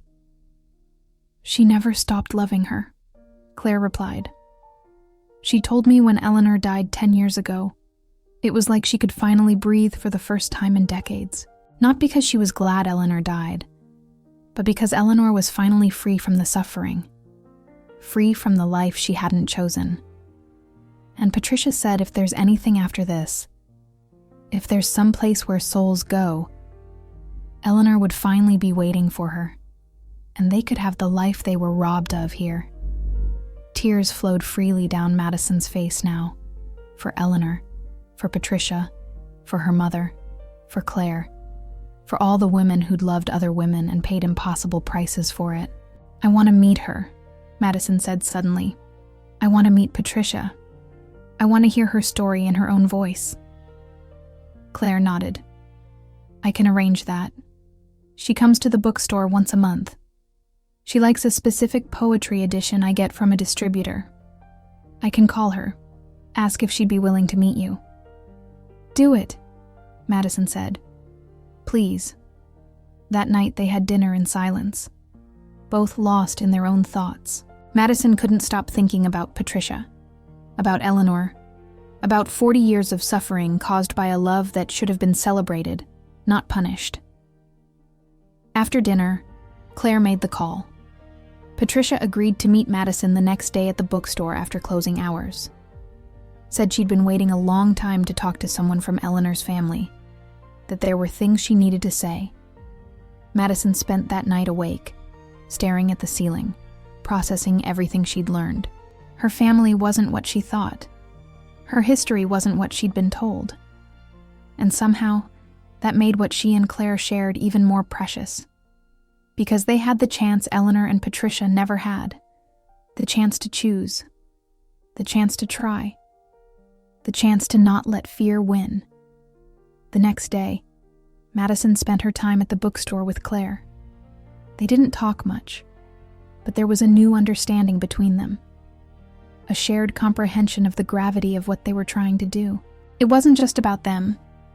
It was about breaking cycles. It was about choosing differently. It was about honoring Eleanor and Patricia by living the life they couldn't.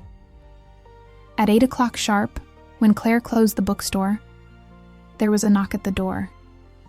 Madison felt her heart race. Claire went to open it, and there stood Patricia. She was a small woman, thin, with short white hair, and eyes that had seen too much pain but still shone with a kind of gentle warmth.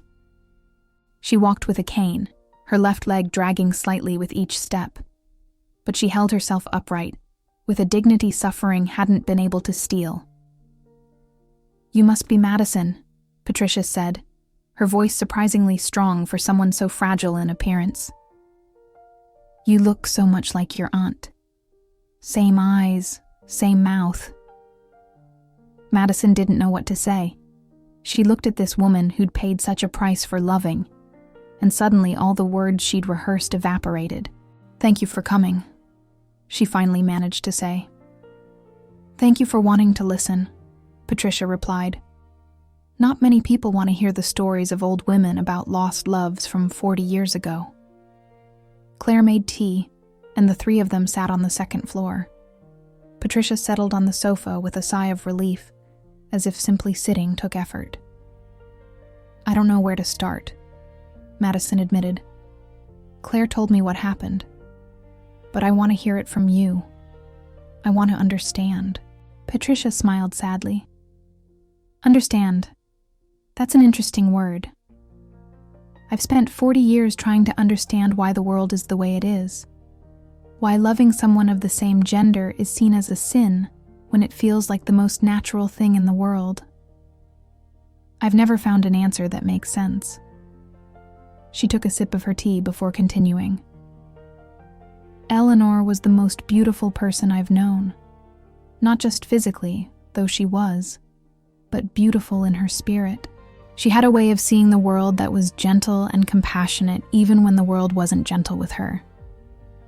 We met at the textile factory. I had been working there 2 years. She'd just started. She was shy at first, didn't talk much. But there was something about her that drew me. A kindness that radiated even in silence. Madison listened attentively, visualizing her aunt. This woman she'd never known but somehow felt she knew through these stories. We became friends first, had lunch together, walked together after work. And slowly, so slowly I didn't even notice when it happened, friendship became something more. One day we were talking about our dreams, sitting in a park. Eleanor said her dream was to have a small house with a garden where she could grow flowers. And without thinking, I told her I'd like to live in that house with her. The words came out before I could stop them, and the silence that followed was terrifying. I thought I'd scared her away, that I'd lost her. Patricia stopped, her eyes glassy with unshed tears. But then Eleanor took my hand and said she'd like that too, that we could have a garden full of roses and jasmine, that we could sit on the porch at night and watch the stars. And in that moment, I knew what I felt wasn't one-sided, that she also loved me in that way the world said was wrong, but felt so incredibly right. "How long were you together?" Madison asked softly. "Almost 2 years," Patricia replied. 2 years of seeing each other in secret, of stealing moments when we could, of living double lives. At work, we were just friends. With our families, we were just acquaintances. But when we were alone, we were everything. We were each other's world. And no one suspected? I think some did. Patricia shrugged. There are always people who see more than you show. But as long as we were discreet, as long as we didn't make it obvious, people looked the other way. It's easier to ignore what makes you uncomfortable than to confront it. But that night the neighbors saw us. They could no longer ignore it. It became real. It became something they had to deal with. "Do you remember the attack?" Madison asked, though she hated asking the question. Patricia closed her eyes. Every detail, every moment. We were leaving my house. It was late, almost midnight. We thought no one would be awake. We were laughing about something silly. I don't remember what. And then they appeared. 5 men. Some I recognized from the neighborhood. One was a coworker's brother. Another worked at the bakery where I bought bread every morning. Her voice became tenser, as if each word cost physical effort. They dragged us to the alley, called us horrible things, said we were a perversion, that we deserved to be corrected. And then they started hitting. First me. Eleanor tried to stop them, stood in front of me, screaming at them to leave me alone, that if they needed to hurt someone to hurt her. And they did. God, how they did. Tears rolled freely down Patricia's cheeks now. Madison felt her own tears falling, and when she looked at Claire, she saw she was crying too. I lost consciousness at some point. When I woke up, we were in the hospital. It took days to find out how severe Eleanor's condition was. They kept us separated, said it was for our own protection, that if people saw us together, it could happen again. When I could finally see her, almost 2 weeks later, I didn't recognize her. Her face was so swollen, so bruised. But it was her eyes that hurt me most. They'd lost that light they always had. They were empty, defeated. "Did you tell her you loved her?" Madison asked. "I told her I was sorry," Patricia replied. "Told her I should have been more careful, should have protected our secret better. And she told me it wasn't my fault, that love was never anyone's fault, that the world was wrong, not us." Patricia wiped tears with trembling hands. But then her father came. "Yours too, Madison." And he told her she had 2 options. She could continue this life of perversion, and he'd make sure I paid the price. Or she could correct herself, marry, live as a decent woman should live. And if she chose that, he'd leave me alone, would let me leave Oregon without consequences. So she chose you, Madison said. Chose to marry to protect you. Yes. Patricia nodded. And I let her do it. Didn't fight. Didn't tell her not to. Because I was scared. Scared of what he'd do if we resisted. Scared of more violence, more pain. So I let Eleanor sacrifice her life for mine. And I've lived with that guilt every day since then. It wasn't your fault, Claire said firmly. You were put in an impossible situation by cruel people. You can't blame yourself for surviving. But at what cost? Patricia asked. Eleanor physically survived, but died in every other way. She married a man she didn't love, had children who probably felt her distance, her inability to really connect. Lived 40 years in a prison of her own life. And I left. Came here to Portland, found work, built something that looked like a life. But it was empty. Everything was empty without her. Did you ever talk after you left? Madison asked. Once, Patricia smiled sadly. 10 years after I left, Eleanor found me. I don't know how. I never asked. But one day she appeared at my apartment door. She was so changed, thinner, more faded. But she was still Eleanor. We talked all night. She told me about her life, about her children, about her husband who was kind but whom she'd never love. And I told her about my life here, about my work, about the lonely nights wondering what would have happened if we'd been brave enough to fight. What happened that night? We kissed, Patricia said simply. One last time. One last moment of being who we really were. And then she left. Returned to her life in Salem. Returned to her husband and children and lie. And I stayed here with the memory of that last kiss that had to last me the next 30 years until her death. The silence that followed was profound, full of the weight of a story too painful for words. Madison looked at this woman who'd lost so much, who'd survived so much, and felt a connection with her that transcended time and blood. Thank you for telling me this, Madison finally said. I know it wasn't easy. It wasn't, Patricia agreed. But you needed to know. Needed to understand the real cost of living in the shadows, of letting fear control your decisions, of choosing safety over truth. Patricia looked directly at Madison, and there was something fierce in her eyes now, something suffering hadn't been able to extinguish. Your mom told you about me to scare you, to show you what could happen if you chose to love who you shouldn't. But I tell you something different. I tell you my greatest regret in life wasn't loving Eleanor. It wasn't what was done to me. It was letting fear win. It was not having fought hard enough for that love. It was having lived the last 40 years alone when we could have found a way to be together. Somewhere. Somehow. She leaned forward, her voice intense. The world is different now, Madison. Not perfectly. There's still hate, still violence. But there's also more acceptance, more safe spaces, more possibilities. And you have something Eleanor and I never had. Options. You can choose. You can fight. You can live your truth without having to hide as much as we had to. Patricia looked between Madison and Claire, clearly seeing the tension between them, the uncertainty. Whatever you two have, whatever you could have, don't let it go out of fear. Don't make the same mistake we made.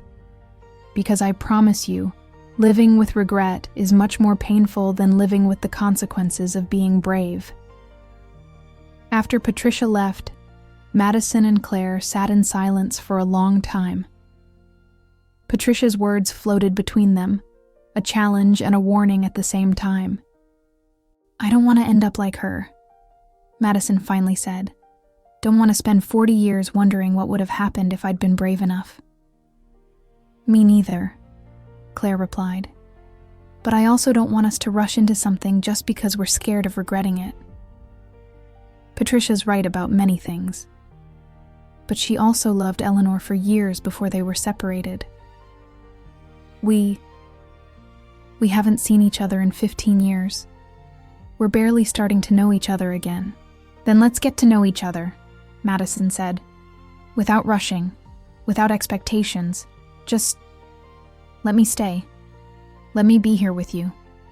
I'll work at the bookstore if you need help. I'll find some job in Portland if you don't. But let me try this. Let me try us." Claire looked at Madison for a long moment, her expression impossible to read. And then slowly, she nodded. "Okay," she said. "Stay, let's try. But slowly, Madison. I need it to be slow." "Slowly," Madison agreed. "I can do slowly." But even as she said the words, both knew nothing about what they felt for each other was slow. They'd been waiting 15 years, had been loving each other silently longer than that. And now that they finally had the chance to be together, each moment of restraint felt like an eternity. That night, as Madison lay in her room, she could hear Claire moving in the room at the end of the hall, could hear the bed creak when Claire lay down, the soft sound of pages being turned, Claire reading before sleep, as she'd always done. Madison closed her eyes and imagined entering that room. Imagined lying next to Claire. Imagined the warmth of another body close to hers after so many nights sleeping alone. Imagined how it would feel finally, after all these years, to be complete. But she also remembered Claire's words. Slowly. They needed to go slowly. Because what they were building was too important to rush. Too fragile to force. They needed time to heal the wounds of 15 years of separation before they could really be together. So Madison stayed in her room, and Claire stayed in hers. And the space between them, though only a few meters physically, felt like an abyss they'd have to learn to cross step by step, day by day, until they were finally ready to be on the same side. The days that followed developed a routine. Madison woke early, had coffee with Claire before she opened the bookstore, spent mornings exploring Portland or reading in one of the parks, returned to the bookstore in the afternoons and helped Claire with customers, learning the organization of shelves, listening to recommendations Claire gave so easily. Nights were for cooking together, for talking, for sharing stories of the lost years. Madison told her about her life in Seattle, about her job at a marketing agency, about friends she'd made and relationships she'd tried. Claire told her about building the bookstore, about regular customers who'd become friends, about lonely nights and hopeful mornings. Slowly, very slowly, they began to find a rhythm. It wasn't easy. There were moments of tension, moments where the weight of 15 years of separation felt too big to overcome. Moments where Madison wanted to push faster and Claire needed more time. Moments where frustration and desire clashed with fear and caution. But there were also good moments. Moments where their hands brushed while reaching for the same book and both smiled. Moments where their eyes met across the bookstore and something passed between them that didn't need words. Moments where Claire laughed at something Madison said, and the sound was so beautiful Madison wanted to record it and keep it forever. And in those moments, Madison knew it was worth it. All the pain, all the waiting, all the uncertainty, all worth it for the possibility of having this, of having Claire, of having a future together. But the past wouldn't let go so easily. And there were still secrets in that journal Madison hadn't read. Secrets that would change everything again. Secrets they'd have to face before they could really move forward. And those secrets were waiting in the pages that remained, patient, knowing eventually Madison would find them. And when she did, everything she thought she knew would be turned upside down once more. A week after arriving in Portland, Madison had fallen into a routine that felt dangerously comfortable. She woke to the smell of coffee Claire made each morning. They shared breakfast in a silence that was no longer awkward, but contemplative. Claire opened the bookstore, and Madison stayed upstairs reading or exploring the city. In the afternoons, Madison came down to help with customers, and there was something deeply satisfying about recommending books, seeing people's faces light up when they found exactly what they were looking for. But there was an underlying tension neither of them mentioned, an electric current that passed between them every time they accidentally brushed against each other, every time their eyes met for a second too long. Madison could feel the weight of 15 years of contained desire pressing against the thin barrier of caution they'd both agreed to maintain. It was a particularly slow afternoon at the bookstore. Only 2 customers browsed the shelves, and Claire was at the counter reviewing invoices. Madison had gone upstairs to get a sweater, because the bookstore's air conditioning had made the space colder than usual, and as she passed her room, her gaze fell on the journal on the nightstand. She hadn't opened it in days. Had been so absorbed in living the present she'd forgotten there was still past documented in those pages. Past she hadn't read. Secrets Claire had written but not verbalized. She took the journal almost without thinking. Sat on the bed and opened it where she'd left the last mark. The entries that followed were from 2 years ago, when Claire had already been in Portland for over a decade. February 14th, 2023. Valentine's Day. Daniela invited me to dinner. She's been hinting for months she'd like us to be something more than friends. She's beautiful, smart, and completely emotionally available. Everything Laura wasn't, everything you could never be. But here I am, sitting in an expensive restaurant, looking at her across candles and flowers, and all I can think is, she's not Madison. Madison felt something cold settle in her stomach. Daniela. Claire had mentioned some friends, but never mentioned Daniela specifically. She kept reading. I told her the truth that night. Told her I was in love with someone else, and probably always would be. Daniela got upset, and she had a right to. I'd given her mixed signals for months. Had accepted going out with her, had let her kiss me on 2 occasions, had let her believe there was a possibility.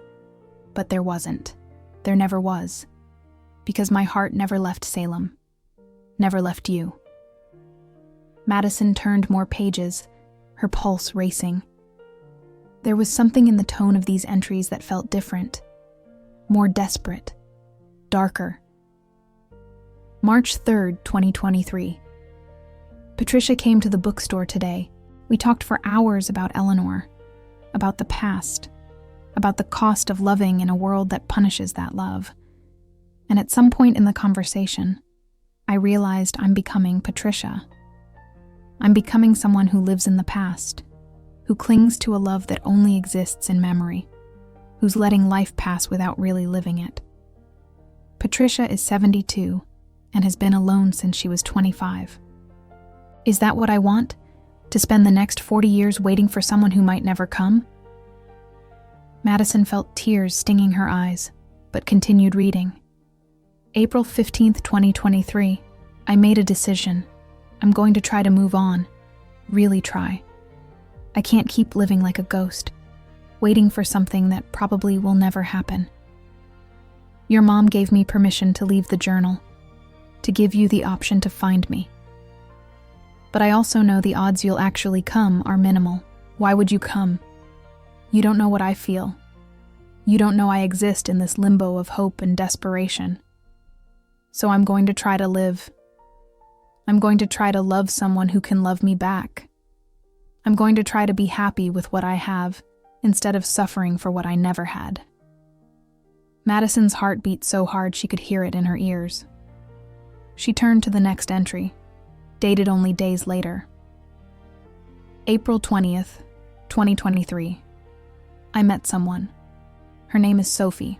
She came to the bookstore looking for a specific book on colonial architecture. She's an architect, works restoring historic buildings. She's funny. interesting. And when she smiles, there's something about her that makes me want to smile too. I asked for her number. She said yes. We have a date next Saturday. Madison felt as if someone had dumped a bucket of ice water over her. Sophie. Claire had been dating someone named Sophie less than 2 years ago. Why hadn't she mentioned this? Why had she omitted this detail when she'd told her about Laura and Daniela? With trembling hands, she turned more pages, searching for more mentions of this Sophie, and she found them. Many. May 4th, 2023, third date with Sophie. We went to a concert at the Arlene Schnitzer Concert Hall. She held my hand during the performance. I didn't let go. And for the first time in 15 years, I didn't think about you for complete hours. There was only the music and the woman next to me and the possibility that maybe, just maybe, I could be happy with someone else. June 18th, 2023. Sophie kissed me today. Really kissed me. Not like the nervous kisses Daniela and I shared. It was deep, real, full of promise. And I responded.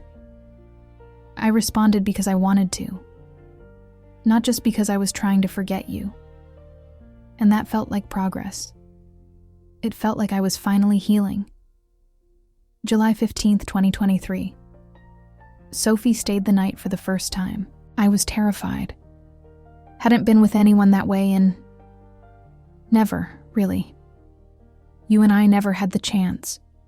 And the few times I tried with other people, I always stopped before going that far. But with Sophie it was different. It was gentle and patient and beautiful. And when it was over, when we were lying in my bed together, I thought, maybe I can do this. Maybe I can build a life with someone who isn't you. Madison closed the journal abruptly, feeling physically sick. Claire had been with someone, really with someone. Not just casual dates or stolen kisses. She'd slept with someone, had tried to build a life with someone. And she hadn't mentioned it. Not once in the week Madison had been here. Why? What had happened to Sophie? Were they still together when Madison's mother died? When Claire left the journal in the house? Madison knew she had no right to feel betrayed. Claire had every right to move on. Madison had told her she'd tried relationships herself, that she'd even been engaged. Why was it different knowing Claire had done the same? But it felt different. It felt like a betrayal somehow, though logically Madison knew it wasn't. She opened the journal again, needing to know how this story ended. She turned pages quickly until she found more entries about Sophie. October 10th, 2023. Sophie wants us to move in together. It makes sense. We spend most of our time together anyway. Her apartment or mine, we always end up in the same place. She says she's in love with me, that she wants to build a life together. And I want that. I want to be the person who can give her that kind of commitment. But there's a part of me that resists, a part that still clings to a 15-year-old ghost. November 3rd, 2023. I told Sophie the truth. The whole truth. About you. About Salem. About 15 years of loving someone who didn't even know she was loved. I expected her to get angry, to leave me. But instead she was incredibly understanding. Said everyone has pasts, what matters is the present. Said if I chose to be with her, really be with her, we could make it work. She gave me a gentle ultimatum. I could keep living in the past, or I could choose a future with her. But I couldn't have both. November 12th, 2023. I told her yes. Yes to moving in together. Yes to trying a future. Yes to letting go of Madison Ruiz's ghost and accepting the reality of Sophie Morrison. Madison felt as if the floor had opened beneath her. Claire had said yes, had chosen Sophie, had decided to move on. So what had happened? Why was Claire alone now? Why had she left the journal if she'd decided to move forward? The answers were on the following pages, and Madison read them with a mixture of terror and need. December the 2nd, 2023. We moved in together. Sophie's apartment is bigger, so we moved my things there. It's strange living in a space that's not mine, that doesn't have my history in every corner. But Sophie's doing everything possible to make me feel comfortable. She says this is our space now, not just hers. I'm trying to believe her. January 15th, 2024. Your mom called me. She was crying. Said she had months to live, maybe weeks. Asked me to come see her. One last time. I told her I couldn't. That I was trying to move on. That coming to Salem, seeing you even from a distance, would destroy all the progress I'd made. But she insisted. Said there were things she needed to tell me before dying. Things about you, about Eleanor, about her greatest regret. January 20th, 2024. I went to Salem. Didn't tell Sophie where I was going. Just said I had a family emergency. Technically wasn't a lie. Your mom was dying, and in a way, she'd been family once, long ago. We met at the same cafe where we'd met the first time. She looked so fragile, so close to the end. And when she talked to me about Eleanor, about Patricia, about the regret that had eaten away at her for years, something inside me broke. Madison was crying now, tears rolling freely as she read. Your mom asked me to leave the journal, asked me to give you the chance to choose that she and Eleanor never had. And I wanted to say no. Wanted to tell her I'd already chosen, that I was with Sophie, that I was trying to be happy. But the words wouldn't come. Because the truth was, even living with Sophie, even sharing a bed with her every night, part of me was still waiting for you, still loving you. January 25th, 2024. I returned to Portland. Sophie asked why I was so distant. I told her I was just processing my sick aunt's situation. Another lie. So many lies. How can I build a future on lies? February 14th, 2024. Valentine's Day again. Sophie prepared a romantic dinner. Gave me a ring. Not an engagement ring, she quickly clarified, seeing the panic on my face. Just a promise ring. A promise of future, of commitment, of love. I put it on my finger and all I could think was, this ring feels like a chain. February 28th, 2024. I can't do this. I've been living with Sophie for 3 months, and every day feels more like a lie.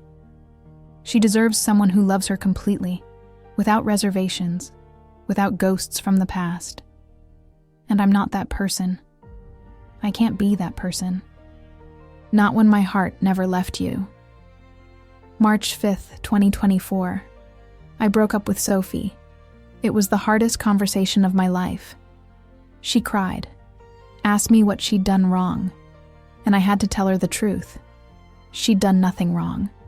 She was perfect. But I was broken in ways she couldn't fix.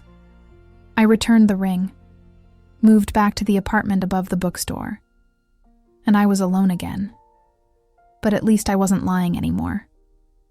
March 15th, 2024. I went to your mom's house. She'd given me a key months earlier, before she got too sick to move. I went up to the room, hid the journal behind the closet where I knew you'd eventually find it. And I wrote this final entry knowing if you're reading it, it means your mom died. Means I kept my promise to give her peace before the end. And means now, finally, you know the truth. Madison read the last entry, dated exactly 6 months ago, the day after her mother's funeral. The entry she'd already read, but now it had completely different context. Claire hadn't been alone patiently waiting for her for 15 years. Claire had tried to move on, had had a serious relationship, had lived with someone, and had ended that relationship only months before leaving the journal. Why hadn't Claire told her this? Why had she omitted Sophie from all her stories about the lost years? Madison went downstairs with the journal clutched against her chest. The bookstore was empty now. The last customers had left. Claire was closing the cash register, her back to Madison. "We need to talk," Madison said, and her voice sounded harsher than she intended. Claire turned, and something in Madison's expression must have told her everything she needed to know. Her face paled. "You read about Sophie. Why didn't you tell me?" Madison put the journal on the counter with more force than necessary. "You told me about Laura, about Daniela, but you never mentioned you'd lived with someone less than a year ago. That you'd shared a bed, a life, with someone who wasn't me." "Madison." "No," Madison interrupted. "Don't tell me it wasn't relevant. Don't tell me it doesn't matter. Because it matters. It matters that you ended that relationship only 3 months before leaving this journal for me to find. It matters that maybe I only came here because Sophie didn't work out, and I was your plan B." "It wasn't like that," Claire approached, but Madison stepped back. "Madison, listen to me. I ended things with Sophie because I couldn't keep lying to her. Because every day I spent with her was a day I wished I was with you. You're not my plan B. You were never my plan B." "Then why didn't you tell me?" Tears rolled down Madison's face now. "We've spent a week here together. We've shared meals, stories, intimate moments, and not once did you mention you'd been in a serious relationship 6 months ago." Claire ran a hand over her face, exhausted. "Because I was afraid of how you'd react. Afraid if you knew I'd tried to move on, you'd think what I feel for you isn't real. Or worse, that you'd think what I feel for you is just a fantasy I chase because I couldn't make something real work." "And isn't that exactly what it is?" Madison asked. "How do I know you really love me, and not just the idea of me? How do I know I'm not here because I'm the unrealized love that'll always be perfect in your mind because we never had the chance to be real? Because if it were just a fantasy, I wouldn't have ended things with Sophie," Claire replied, her voice rising.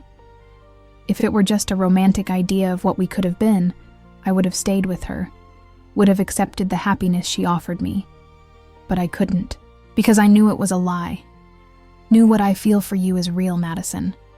So real I can't pretend to feel the same for anyone else." "But she was real," Madison insisted. "Sophie was real. She was there, available, loving you. And you left her for a ghost. For the possibility that maybe, just maybe, I'd find your journal and come looking for you." "Yes," Claire admitted. "I left her for that possibility. Does that make me terrible? Probably. But Madison, you can't blame me for trying to be happy. You can't blame me for trying to move on when I didn't know if I'd ever see you again. And you also can't blame me for not being able to do it because my heart never left you." Madison dropped into a chair, the anger draining from her and being replaced by something more complicated. Pain, confusion, jealousy of a woman she'd never meet, but who'd had what Madison had wanted for years. Claire, completely, without barriers. "Tell me about her," Madison finally said. "Tell me everything. I can't live with more secrets, Claire. I can't build something with you if there are parts of your life you're hiding because you're afraid of how I'll react." Claire sat in the chair opposite, her hands clasped on the table between them. She breathed deeply, preparing. "Sophie is 36, 2 years younger than me. She's from Portland, has a big family that loves her unconditionally. When I told her I'm a lesbian, they didn't blink, just said they wanted to meet the person who made their daughter happy. That was something I'd never experienced. Acceptance without conditions, without fear, without secrets." Madison listened, each word a small stab in her heart. "She's brilliant, really brilliant. She taught me about architecture, about how buildings tell stories. Took me to places around Portland I'd seen 1,000 times but never really seen. Showed me beauty in places I thought were ordinary. "Did you love her?" Madison asked, though she wasn't sure she wanted to know the answer. Claire stayed silent for a long moment before responding. "I tried to love her. I wanted to love her. But Madison, there's a difference between wanting to love someone and really loving them. With Sophie, it was always effort, always conscious. I had to remind myself to feel, remind myself to be present, remind myself this beautiful woman in front of me deserved all my attention. With you, it was never effort.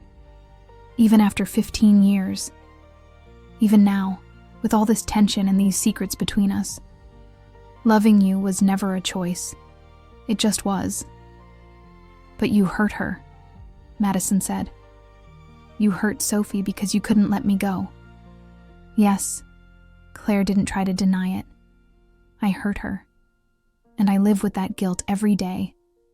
Sophie deserved someone who'd love her without reservations. And I couldn't be that person. So I ended the relationship before hurting her more.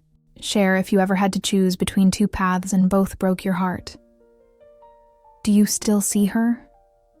Is she still in your life?" "No." Claire shook her head. "After we broke up, she asked for space. Said she needed to heal. Asked me not to contact her. And I've respected that. Haven't seen her since the day I moved out of her apartment." Silence settled between them, heavy with everything unsaid, with all the pain and complication of lives lived in each other's absence. "I don't know what to do with this," Madison finally admitted.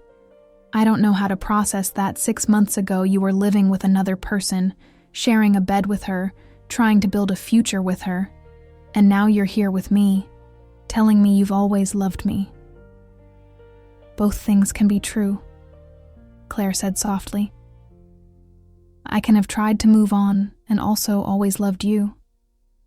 I can have wanted to be happy with Sophie and also known I never would be because she wasn't you. Life isn't black and white, Madison. It's full of complicated grays." "But I need to know," Madison said, her voice breaking.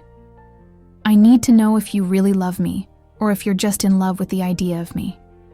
Because if it's the latter, if I'm just the unrealized love that'll always be perfect in your imagination, then this will never work. Eventually, the reality of who I am will clash with the fantasy of who you thought I was, and we'll both end up more hurt than we already are."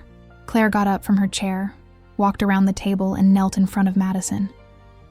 She took Madison's hands in hers, forcing her to look into her eyes. "I love you," Claire said, her voice firm despite tears in her eyes. "I love the woman you are now, not just the girl I remember. I love that you're stubborn and don't settle for easy lies. I love that you demand truth even when it hurts. I love the way you bite your lip when you're thinking. I love how you help customers at the bookstore with such patience even though you're barely learning the system. I love that you take your coffee with too much sugar and leave your clothes on the bathroom floor. I love the Madison of now, not just the memory of who you were." Madison felt something break inside her, and she didn't know if it was her heart or the walls she'd built around it. "How can I believe you?" she whispered. "How can I trust this when there are so many secrets, so many things we haven't told each other?" "Then no more secrets," Claire said. "Ask me anything, everything, and I'll answer with the truth, no matter how much it hurts." Madison thought for a moment, then asked what she really needed to know. "Did you ever regret ending things with Sophie? Have you ever, in this last week I've been here, wished you'd chosen the safety of being with her instead of the uncertainty of trying this with me?" Claire didn't hesitate. "No, not once. Because Madison, Sophie was safety. She was predictable and stable and easy. But with you, it's terrifying and uncertain and complicated. And still, I'd rather have one complicated day with you than an entire easy lifetime with someone else. And if it doesn't work? Madison asked.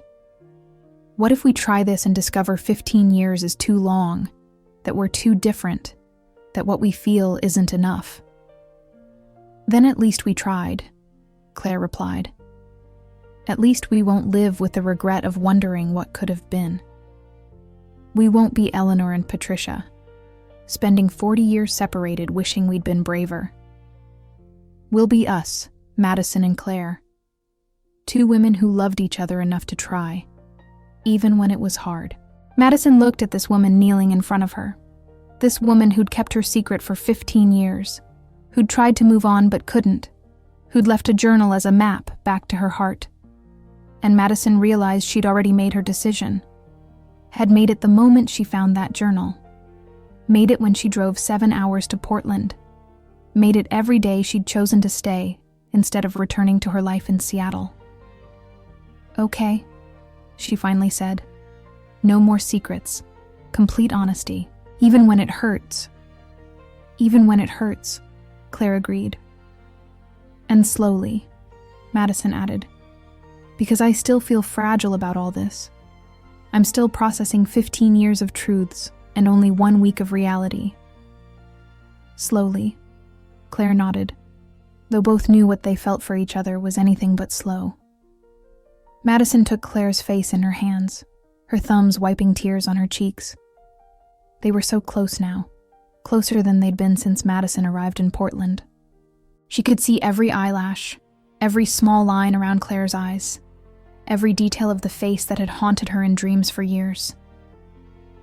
Claire, Madison whispered. I'm afraid too. I know, Claire replied. Me too. But maybe it's okay to be afraid. Maybe fear means this is real, that it matters too much not to scare us. They stayed like that for a moment that felt suspended outside time. Madison could feel Claire's breath on her lips, could feel the heat radiating from Claire's body, could feel the tension of 15 years of contained desire vibrating in the air between them. And then, very slowly, Madison leaned forward. Not much. Just enough for their foreheads to touch, to breathe the same air, to share the same space without crossing that last line that once crossed, would change everything forever. Not yet, Madison whispered, though every fiber of her being screamed yes. Now why wait any longer when they'd already waited a lifetime?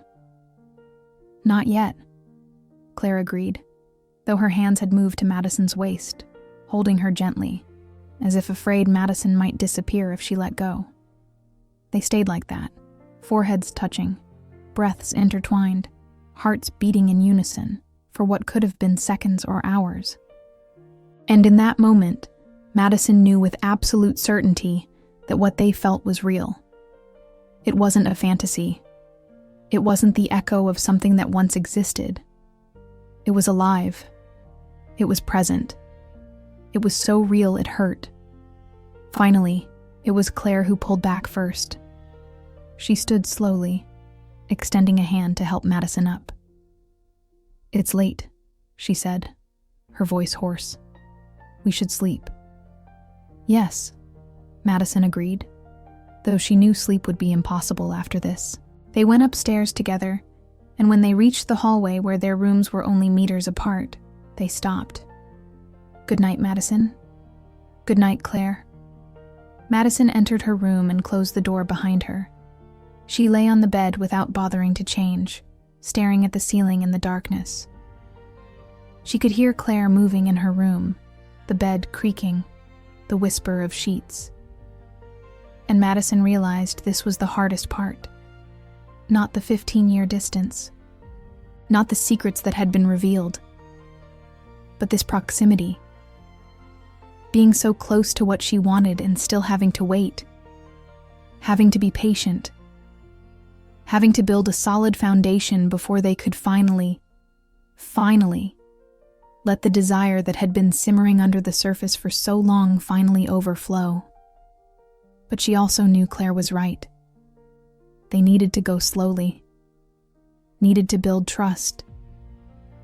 needed to know each other again before they could lose themselves in each other. So Madison closed her eyes and tried to sleep.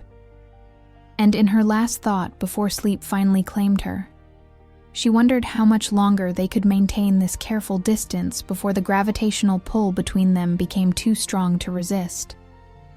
2 weeks after the confrontation about Sophie, Madison received an unexpected call.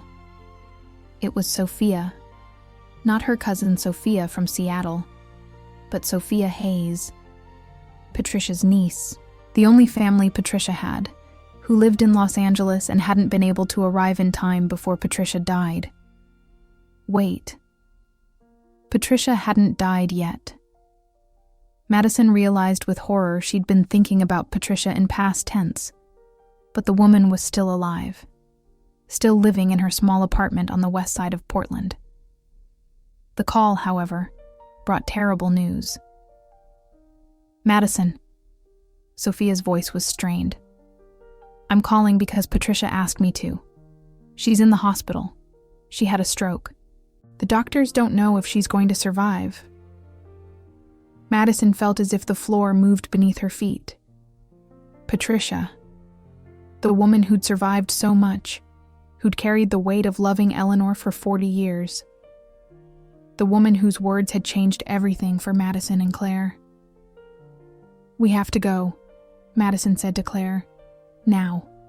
We have to go to the hospital.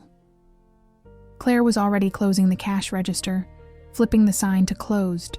10 minutes later, they were in Madison's car, driving through Portland toward the hospital on the other side of the city. Traffic was terrible, and every minute they spent stuck in cars felt like an eternity. Madison drove with her hands tight on the steering wheel, and Claire sat silently beside her, looking out the window but not really seeing anything.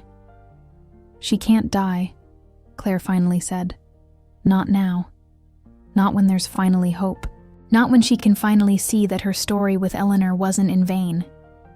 She won't die, Madison said, though she had no way of knowing if that was true. They arrived at the hospital 20 minutes later, ran to the information desk, asked for Patricia Hayes, were directed to the 3rd floor, intensive care unit. When they arrived, a nurse told them Patricia was stable, but in critical condition, that she'd specifically asked to see Claire if she came, that only one visitor was allowed at a time. You go, Madison said. She asked for you. Come with me, Claire replied, taking Madison's hand. Please, I think she'd want to see you too. They entered together the room where Patricia lay connected to multiple machines, her small body looking even more fragile against the white hospital sheets.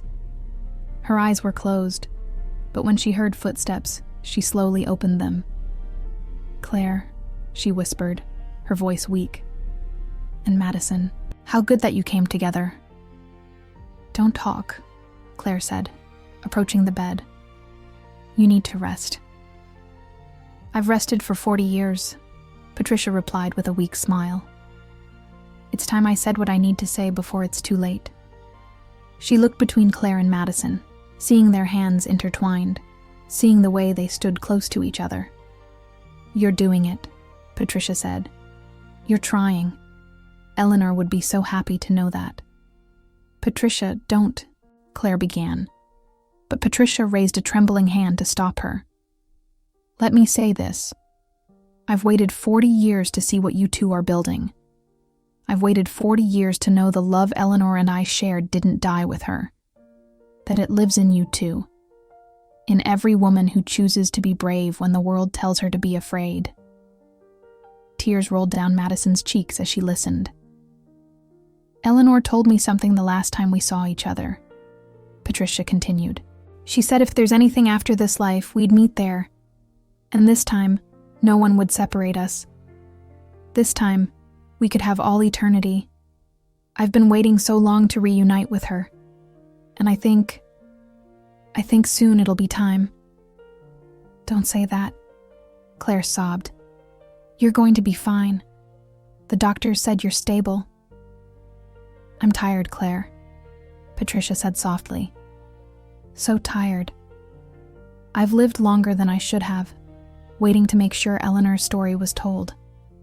And now that you know it, now that you understand the cost and are choosing love anyway, I can rest. I can finally go home. Patricia, please. Madison approached the bed, taking Patricia's free hand. We need more time with you. We need to hear more stories. You need to live, Patricia interrupted. You need to stop looking for answers in the past and start creating your own future. That's the greatest gift you can give me. That's the legacy Eleanor and I would want to leave. Patricia closed her eyes, exhausted from the effort of speaking. A nurse entered, telling them they needed to let the patient rest. Madison and Claire left the room, both crying, both feeling like they just said goodbye to something precious. They spent the next hours in the hospital waiting room. Claire called some of Patricia's friends, people who came regularly to the bookstore, people who'd been part of Patricia's life for years. They arrived in small groups, all shocked, all hoping for miracles. It was almost midnight when a doctor came out.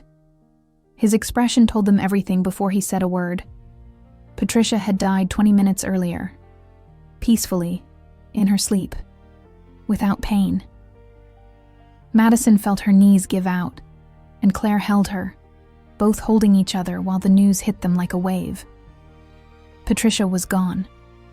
The last living connection to Eleanor was gone. And with her, an entire era of history that would never be fully known went. They left the hospital in the early morning hours. The world continued spinning, indifferent to the loss they'd just experienced. Cars passed, people walked.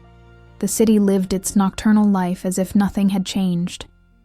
But everything had changed. Patricia was gone. And with her departure, Madison and Claire realized something crucial. Time wasn't infinite. Second chances weren't guaranteed. And waiting for the perfect moment to live your truth meant risking never living it at all. In the car back to the bookstore, neither spoke. There were no adequate words for this kind of loss, but their hands were intertwined over the center console, and in that silent contact there was an understanding. They couldn't keep waiting, couldn't keep being careful. Not when they'd just witnessed how fragile life was, how quickly it could be taken away. When they arrived at the bookstore, Claire didn't ask if Madison wanted company. Madison didn't ask if she could stay with Claire. They simply went upstairs together, and when they reached Claire's room, Madison followed inside without hesitating. Nothing happened that night except sharing space. Claire lay on one side of the bed, Madison on the other. There were inches between them, but it was closer than they'd been since Madison arrived in Portland. And as they lay there in the darkness, processing Patricia's death and all it meant, both knew something had changed irreversibly. That they could no longer keep maintaining this careful distance. That they were being called to choose. Fear or love. Safety or truth. A life lived in shadows or a life lived in light, no matter how much it might hurt. Madison was the first to speak, her voice barely a whisper in the darkness. I don't want more time. I don't want more waiting. Claire turned toward her, and in the little light entering through the window, Madison could see tears in her eyes. Me neither, Claire replied. Not anymore. And in that simple statement was a promise. A promise that whatever came next, they'd face it together. A promise they'd no longer let fear win. A promise they'd honor Patricia and Eleanor's memory by living the life they couldn't. But those promises would have to wait until tomorrow to be fulfilled. Because tonight was for grieving, for processing, for remembering that living truly meant also losing truly. And sometimes, loss was the price you paid for having loved enough to matter. Madison woke with Claire's body pressed against her back.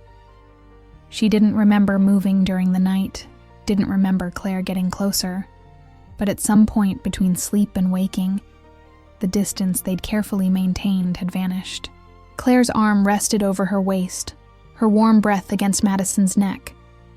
And for the first time in 15 years, maybe for the first time in her entire life, Madison felt completely at home. She stayed motionless, afraid any movement would break this fragile moment. The morning light was just beginning to filter through the curtains, tinting the room in gray and pink tones. Outside, the city was still sleeping, and in this quiet space between night and day, everything seemed possible. Slowly, careful not to wake Claire, Madison turned in her arms. Claire's face was inches from hers, relaxed in sleep, peaceful in a way Madison had never seen while she was awake. She could count the freckles on Claire's nose, could see the way her eyelashes rested against her cheeks, could notice the small scar on her upper lip she'd never noticed before. She wanted to touch, wanted to trace those features with her fingers, memorize every detail. But she also didn't want to disturb this peace. So she just watched, committing this moment to memory, knowing someday when they were old and gray, and this was just another morning among thousands, she'd want to remember this one. The first morning they woke up together, Claire's eyes opened slowly, and for a moment she looked disoriented, as if trying to remember where she was and why there was someone so close. But then her gaze focused on Madison, and something soft crossed her expression. A smile. Small but real. "Good morning," Claire whispered, her voice hoarse from sleep. "Good morning," Madison replied, equally quiet, as if speaking too loudly might shatter the spell of this moment. They stayed like that, looking at each other in the dim morning light, neither wanting to be the first to move, to break the contact, to return to the real world where there were responsibilities and fears and all the complications of being two women trying to build something from the ashes of 15 years of separation. "How did you sleep?" Claire finally asked. "Better than I have in years," Madison admitted. "You?" "The same." Silence settled between them again, but it wasn't uncomfortable. It was full of all the things they weren't saying, all the feelings they weren't yet ready to voice, all the possibilities stretching before them. "We should get up," Claire said, though she made no movement to do so. "We should," Madison agreed, also staying exactly where she was. Another minute passed, 2, 3. Neither moved. Finally, it was the sound of garbage trucks on the street below that broke the spell. Claire sighed, pulled away slowly, and sat up on the edge of the bed. "I need to open the bookstore in an hour," she said, running a hand through her disheveled hair. "And you, what are your plans for today?" Madison sat up too, suddenly aware she was still wearing yesterday's clothes, that her hair was probably a mess, that she had morning breath, and probably didn't look particularly attractive. "I need to call my boss again," she said. "My week is up. I need to decide if I'm going back to Seattle or if—" She left the sentence hanging, unsaid. Or if she stayed. Or if she quit her job and moved to Portland. Or if she tried to figure out how to split her life between two cities and the woman she loved. Claire turned to look at her, and there was something vulnerable in her expression. "What do you want to do?" "I want to stay," Madison replied without hesitation. "But I also can't just abandon my life in Seattle without a plan. I have a job, an apartment, commitments. I can't just disappear." "I'm not asking you to," Claire said softly. "I'm not asking you to sacrifice everything for me, Madison. I just want to know what you want. What would make you happy?" Madison thought about that. What did she want? A week ago, the answer would have been simple. She wanted Claire.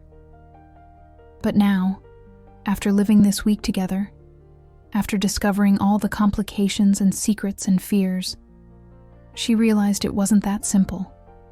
She wanted Claire, yes. But she also wanted a life that made sense, a job that gave her purpose, a place that felt like home. And she didn't know if Portland could be that place, or if she could build that here with Claire. "I want to try," she finally said. "I want to give this a real chance. But I need time to organize my life, to talk to my boss, to my landlord, to figure out how to do this without leaving everything behind in chaos." "How much time?" Claire asked, and there was something in her voice that could have been fear. Fear Madison would leave and never come back. Fear this week had been an illusion, a temporary moment that would dissolve under the weight of reality. 2 weeks, Madison said. "Give me 2 weeks to go back to Seattle, wrap up my life there, and then come back. If you'll have me." "If I'll have you?" Claire laughed, though there were tears in her eyes. "Madison, I've been waiting 15 years. 2 weeks is nothing." But even as she said it, both knew 2 weeks could feel like an eternity. 2 weeks apart, after they'd just found each other again. 2 weeks of uncertainty and fear, and the possibility everything could fall apart. Madison returned to Seattle 3 days later. Patricia's funeral was small but beautiful. Claire gave a eulogy that left everyone in tears, talking about a woman who'd loved so deeply she'd carried that love for 40 years across an impossible distance. Madison spoke too, briefly, about how Patricia had taught her that love was always worth the fight, even when you lost. They buried Patricia next to Eleanor, in the same Salem cemetery where both their families rested.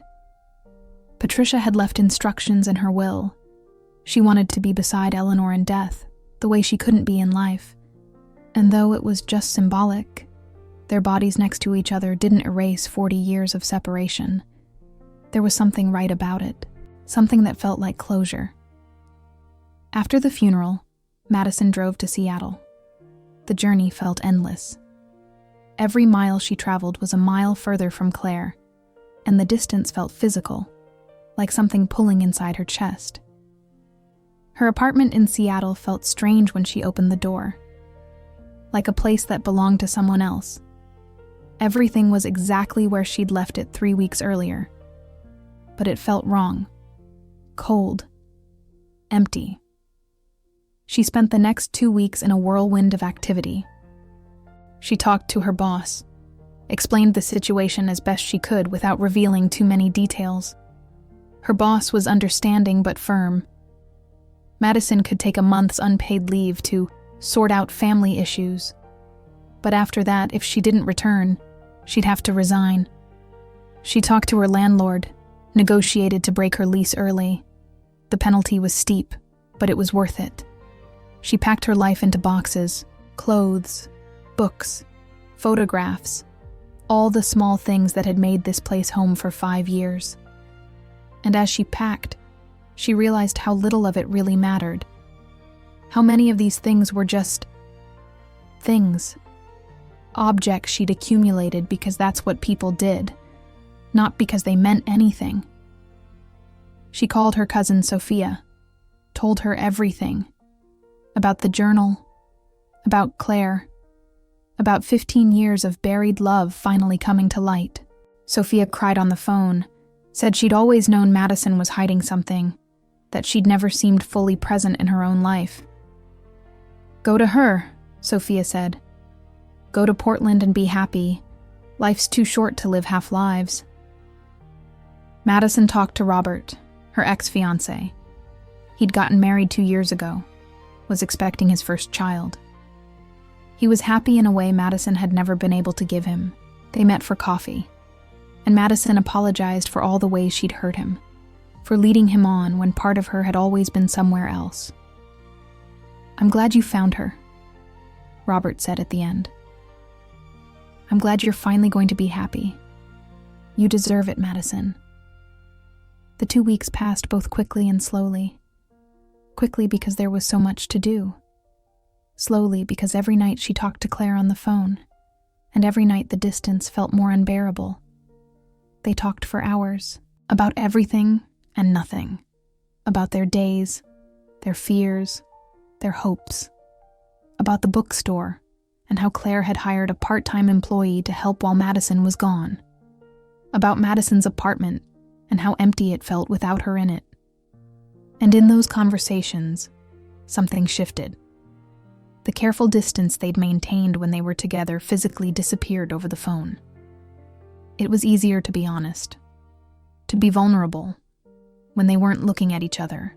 Easier to say, "I miss you," and "I wish you were here," when they didn't have to see the effect those words had. Finally, the 2 weeks were up. Madison loaded her car with the boxes she couldn't bear to leave behind, everything else she'd sold or donated. She took one last look at the apartment that had been her home, said goodbye to a life that no longer fit, and drove toward Portland, toward Claire, toward a future that was terrifying and uncertain and absolutely right. She arrived in Portland on a Friday evening. The bookstore was still open, and through the window she could see Claire helping a customer. Madison parked, but didn't get out immediately. She just watched Claire, memorizing the way she moved, the way she smiled at customers, the way she belonged in that space surrounded by books.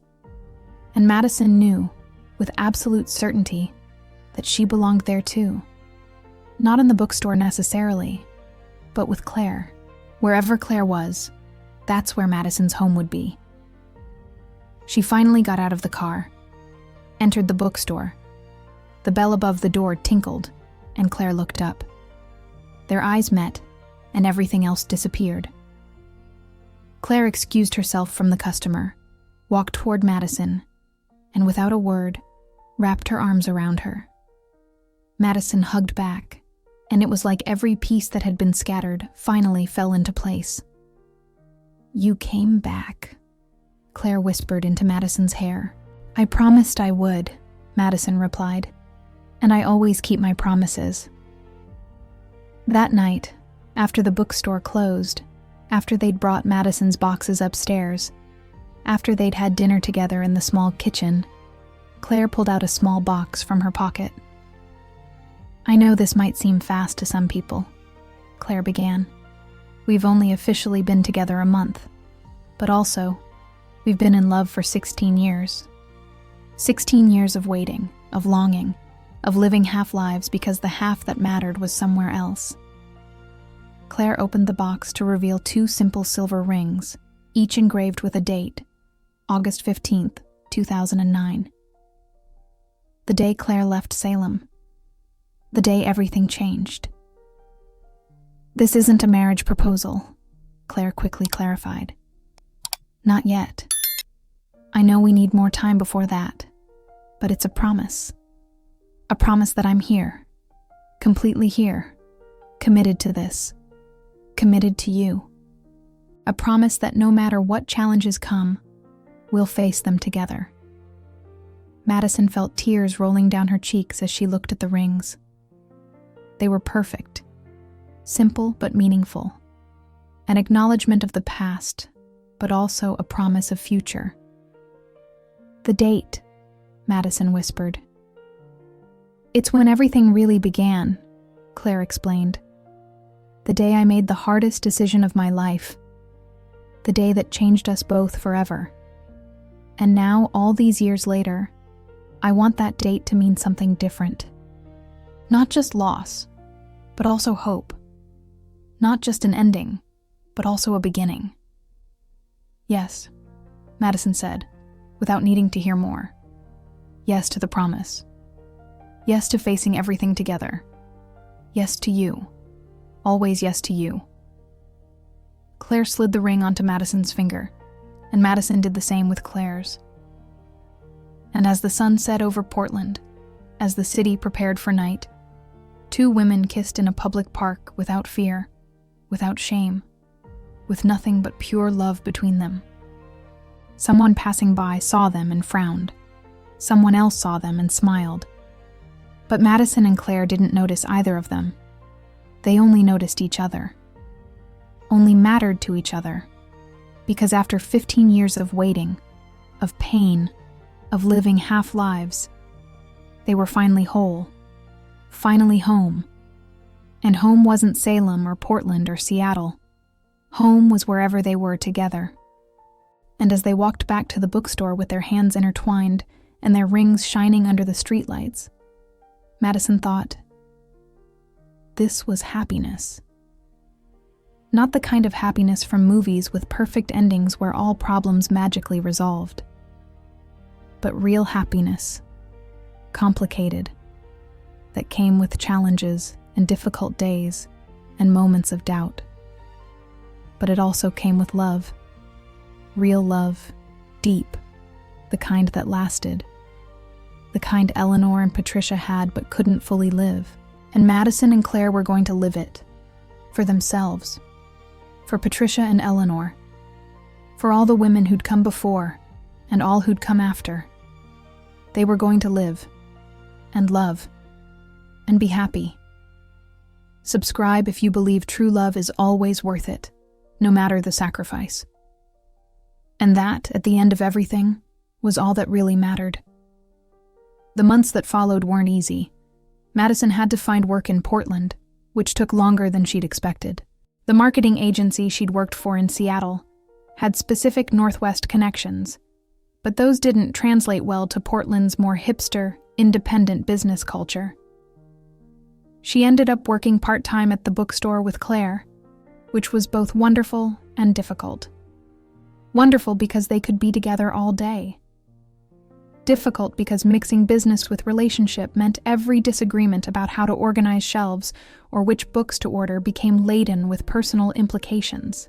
They had their first real fight 3 months after Madison moved. It was about something stupid, whether to accept a distributor's offer for discounted romance novels. Claire thought they should maintain the bookstore's literary focus. Madison argued they needed to be practical, that bills needed to be paid. The argument escalated until they were both saying things they didn't mean, bringing up past hurts, questioning whether they'd rushed into this. Madison slept in the guest room that night. Claire didn't sleep at all. In the morning, they found each other in the kitchen, both exhausted, both sorry. "We need rules," Claire said. "Boundaries between work and us." "Agreed," Madison nodded. "And we need to promise to never go to bed angry, even when we're furious with each other." They talked for hours that morning, establishing boundaries, learning how to fight fair, figuring out how to be partners in both business and life without letting one destroy the other. It wasn't the last fight.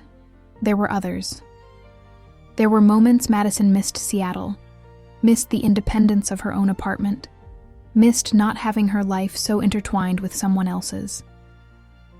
There were moments Claire panicked, convinced Madison would eventually leave, that this was all too good to be true.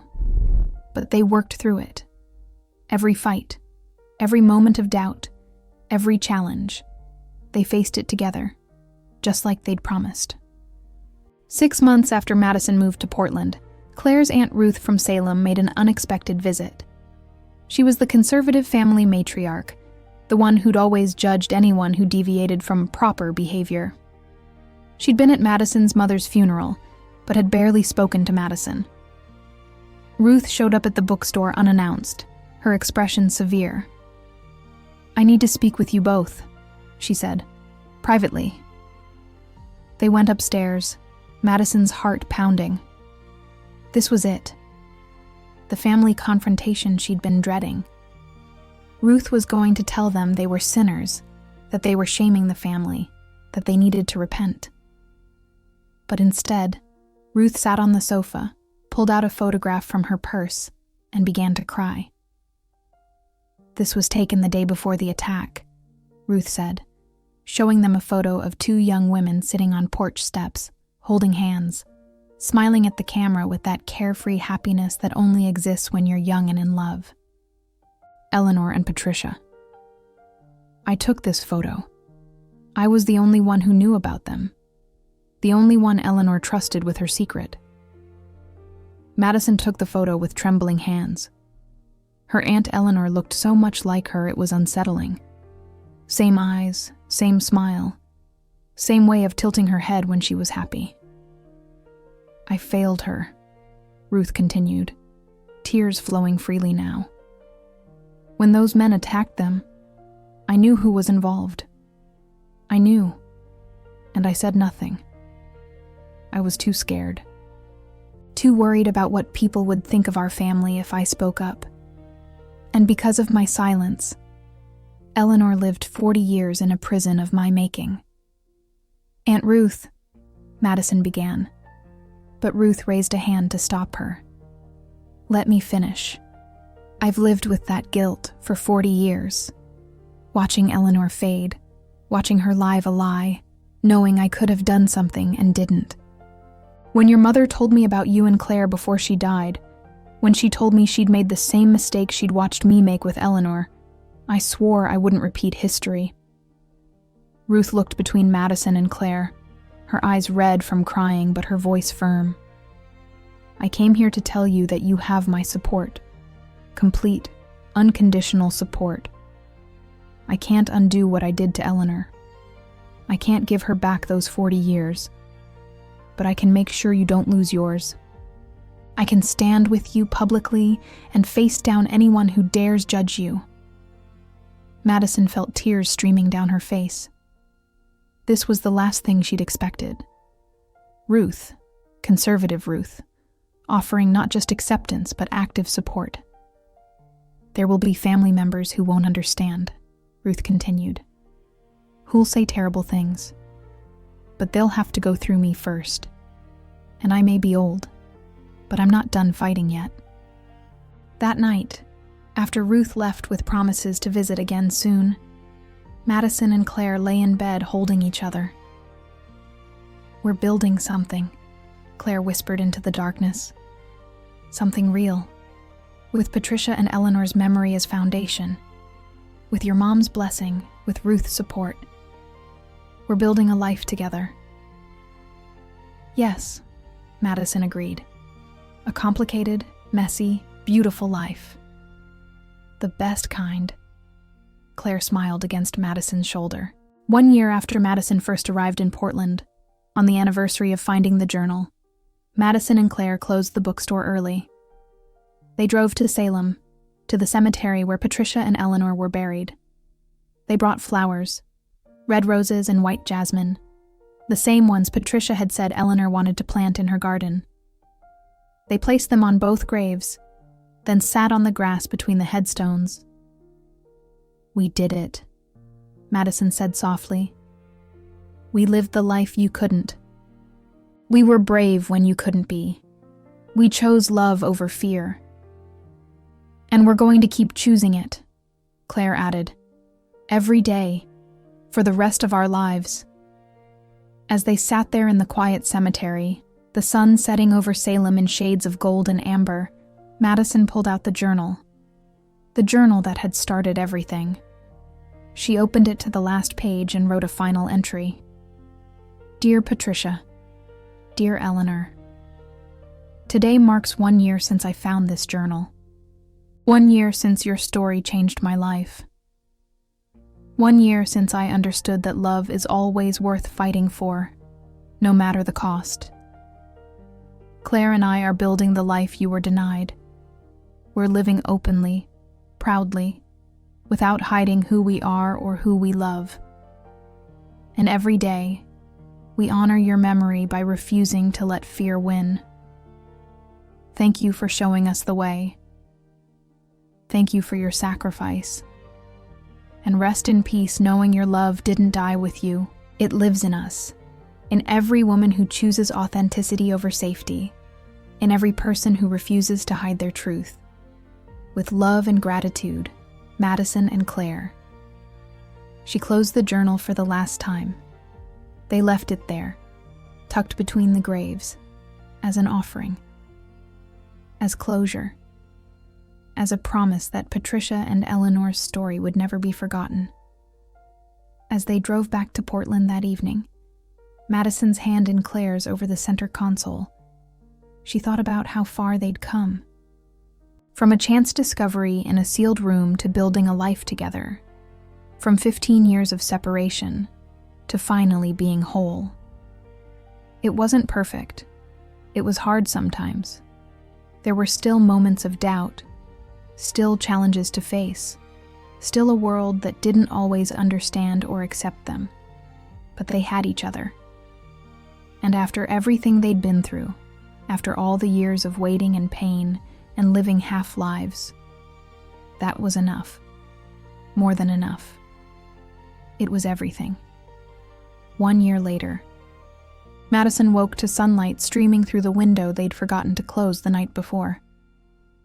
Claire's body was intertwined with hers in a way that had become as familiar as breathing. 1 year. It had been exactly 1 year since Madison had left everything behind and moved to Portland. 1 year since she'd chosen love over security. And now, looking at Claire's sleeping face bathed in golden morning light, Madison knew without any doubt it had been the best decision of her life. The bookstore had survived, but not in the way they'd expected. 3 months ago, after another difficult month where they could barely make rent, Claire and Madison had sat down and had an honest conversation about the future. The traditional bookstore was dying. No matter how hard they tried, no matter how many events they organized, the reality was people simply weren't buying physical books like they used to. So they'd made a radical decision. They'd transformed the bookstore. Half the space became a cafe.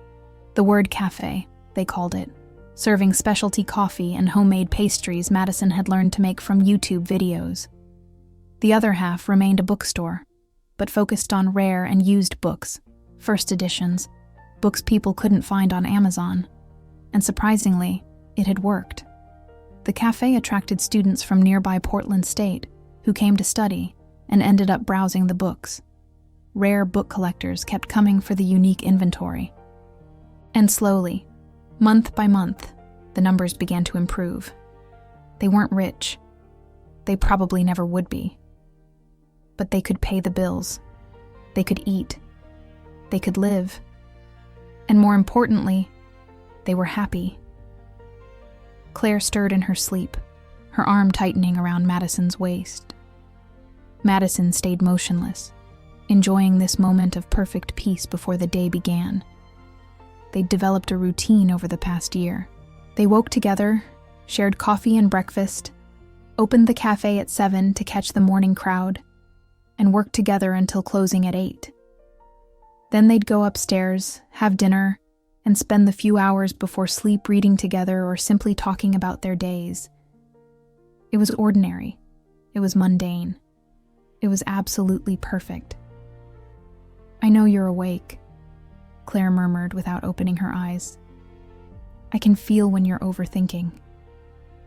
Madison laughed. "How can you feel that?" "You tense up." Claire opened her eyes finally, looking at Madison with that soft gaze that still made Madison's heart race. "What are you thinking about?" "That it's been exactly 1 year since I moved here," Madison replied. "How much everything has changed. How happy I am." "I'm happy too." Claire leaned in and kissed Madison softly. "Happier than I thought possible." "Do you have plans for today?" Madison asked. "Something special we should do to celebrate our 1-year anniversary?" "Actually, yes," Claire smiled mysteriously. "There's something I want to show you. But it has to be after we close. Can you wait?" "Do I have a choice?" "Not really." Claire laughed and got out of bed, stretching. "Now get up. We have a cafe to open and people to caffeinate." The day passed in a blur of activity. The word cafe was busier than usual, maybe because it was Saturday, maybe because the weather was perfect, or maybe because more and more people had discovered this little space in downtown Portland offered something special. Not just coffee and books, but a sense of community, a place where everyone was welcome. Madison had been especially proud when, 2 months ago, an elderly couple had entered timidly, looking around nervously. They'd ordered coffee and sat in a corner, their hands intertwined on the table. And no one had looked at them twice. No one had frowned or made comments. They'd been treated like any other couple. When they left, one of them had approached Madison with tears in his eyes and thanked her for creating a safe space. That moment had made all the struggles worthwhile. At 8 o'clock sharp, Madison flipped the sign to closed and began cleaning up while Claire finished with the register. When everything was tidy, Claire took Madison's hand. "Okay, close your eyes." "Claire, what are you doing?" "Trust me, close your eyes." Madison obeyed, letting Claire guide her. She felt when they started climbing the stairs, felt when they crossed the threshold into the apartment. And then Claire said, "You can open them." Madison opened her eyes and gasped. The apartment had been transformed. There were candles everywhere, dozens of them, creating a warm glow that made the entire space feel magical. There were flowers, red roses and white jasmine, the same ones Patricia had said Eleanor wanted to plant in her garden. And in the center of it all, on the small table they used for dinner, were 2 place settings with their best dishes. "Claire," Madison whispered, tears already forming in her eyes. "When did you do all this?" "I had help," Claire admitted. "Sophia from the cafe downstairs helped me set it up while you were with the 4 o'clock customer. And before you ask, yes, I was terrified you'd discover it." Madison laughed through tears. "It's beautiful. Everything is beautiful." Claire guided her to the table, pulling out a chair for Madison before sitting across from her. "I made your favorite. Well, I tried to make it. It might not be as good as when your mom used to make it, but..." "Pot roast?" Madison could smell the rich aromas now, comforting and complex. "Pot roast," Claire confirmed. "I spent the last 2 weeks learning the recipe. I called Beatrice in Salem. She gave me some secret family tips. Said your mom would be happy knowing I'm trying to keep the tradition alive." Madison felt a lump form in her throat. Beatrice had been one of the few family members who hadn't rejected her when she learned about her and Claire. In fact, Beatrice had visited them twice in the past year, bringing photographs of Eleanor and telling stories about the sisters who had been. "Thank you," Madison said, "for doing this. For everything." They ate slowly, savoring each bite. The pot roast wasn't perfect. Claire had used too much pepper and not enough rosemary, but it was made with love, and that made it perfect in its own way. When they finished, Claire stood and extended her hand. "There's one more thing." Madison took her hand, letting Claire guide her to the window overlooking the street. From here they could see the neighborhood spreading out under the nightlights, Portland glowing in the darkness. "1 year ago," Claire began, "1 year ago you came here, left everything you knew, your job, your apartment, your family, left it all for a possibility, for the chance that what we felt for each other could be real." "And it was," Madison said. "It is real." "It is real," Claire agreed. "And Madison, this year with you has been the best year of my life. Not perfect. God knows we've had our moments. But real, completely, wonderfully real." Claire knelt then, and Madison felt her heart stop. She knew what was coming. But even so, when Claire pulled out a small velvet box from her pocket, Madison felt like the entire world had shrunk to this moment, to this woman kneeling before her. "Madison Ruiz," Claire said, opening the box to reveal a simple gold ring with a small emerald set in the center. "I know this might seem fast to some people. We've only officially been together 1 year. But we've also been loving each other for 16 years. 16 years of waiting, of longing, of living half lives because the half that mattered was somewhere else." Tears were streaming freely down Madison's face now. "I don't want to wait anymore," Claire continued. "I don't want more promise rings or undefined relationships. I want to marry you. I want you to be my wife in all the ways that matter, I want to build a life with you that's completely ours, without secrets, without fear, without anything except love. Claire took Madison's hand, her fingers trembling slightly. So Madison, my love, my home, my everything, will you marry me? Yes, Madison replied without a second of doubt. Yes, 1,000 times, yes. Claire slid the ring onto Madison's finger, and it was perfect, as if it had been made exactly for her.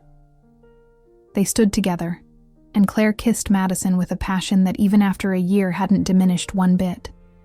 When they pulled apart, both were crying and laughing at the same time.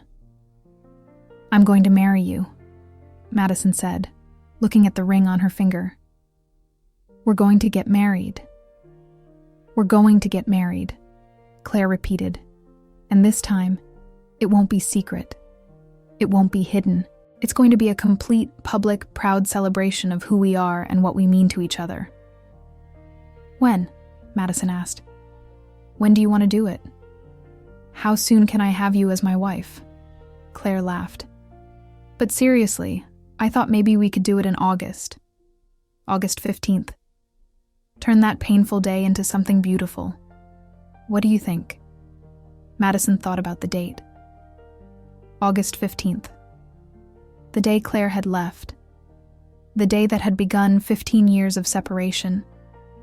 And now, 17 years later, it would be the day they'd finally, officially, unite. It's perfect, Madison said. Absolutely perfect. The following months were a whirlwind of planning. They decided to have the wedding in Portland, in a small garden that rented space for events. Madison designed the invitations using her marketing skills. Claire handled the menu, insisting they serve both Oregon and traditional American fusion cuisine, a merging of their two worlds. The guest list was more complicated. From Madison's family, only Beatrice accepted the invitation. The rest, Aunt Ruth, cousins, uncles, either didn't respond or sent cold replies declining. It hurt. Madison wasn't going to lie and say it didn't hurt. But she also realized her real family wasn't the one she shared blood with. It was the one she shared her life with. Claire had friends from years in Portland, regular customers who'd become family. Patricia had had a small group of friends who were now part of Claire and Madison's circle. And slowly, throughout the year, they'd built a community of people who loved and supported them. Those were the people who mattered. Those were the people who'd be there on their special day. 2 weeks before the wedding, Madison received an unexpected call. It was Sophie. Not her cousin Sophie from Seattle, but Sophie Morrison, Claire's ex. Hi, Madison. Sophie's voice was nervous. I know this is strange, but Claire mentioned you two are getting married, and I wanted to congratulate you. Both of you. Madison didn't know what to say. This was the woman who'd shared Claire's bed, who'd lived with her, who'd loved Claire in ways Madison was only beginning to understand. Thank you, Madison finally managed to say. That's very generous of you. I want you to know something, Sophie continued. When Claire and I broke up, I was devastated. I thought we were perfect together. But now, a year later, I can see Claire was right. We weren't perfect because her heart was never completely mine. It was always with you. And that's okay. Because she deserves to be loved by someone who loves her as much as she loves back, and you clearly do. Madison felt tears gathering. I do. I love her more than I thought it was possible to love someone. I know, Sophie said. I see it in the photos Claire posts. I hear it when others talk about you two. And Madison, I just wanted you to know I don't hold any grudges. I wish you both all the happiness in the world. You both deserve it. After hanging up, Madison stood staring at her phone for a long moment. She'd been terrified of Sophie, of this woman who'd had what Madison wanted. But Sophie wasn't her enemy. Sophie was just another person trying to navigate this complicated world, trying to find love where she could. She told Claire about the call that night. Claire listened in silence, her eyes glassy with emotion. "She's a good person," Claire finally said. "She always was. She just wasn't the right person for me. But I'm glad she called. Glad she's finding peace." "Have you found it?" Madison asked. "Peace, I mean, after all these years of torment?" Claire took Madison's face in her hands, her thumbs tracing Madison's cheeks gently. "With you, I have more than peace. I have joy. I have purpose. I have a future worth looking forward to. So yes, Madison, I've found peace. I found it the day you walked through that door with my journal in your hands. August 15th arrived with a perfectly blue sky and a gentle breeze that made the heat tolerable. The garden was decorated simply but beautifully.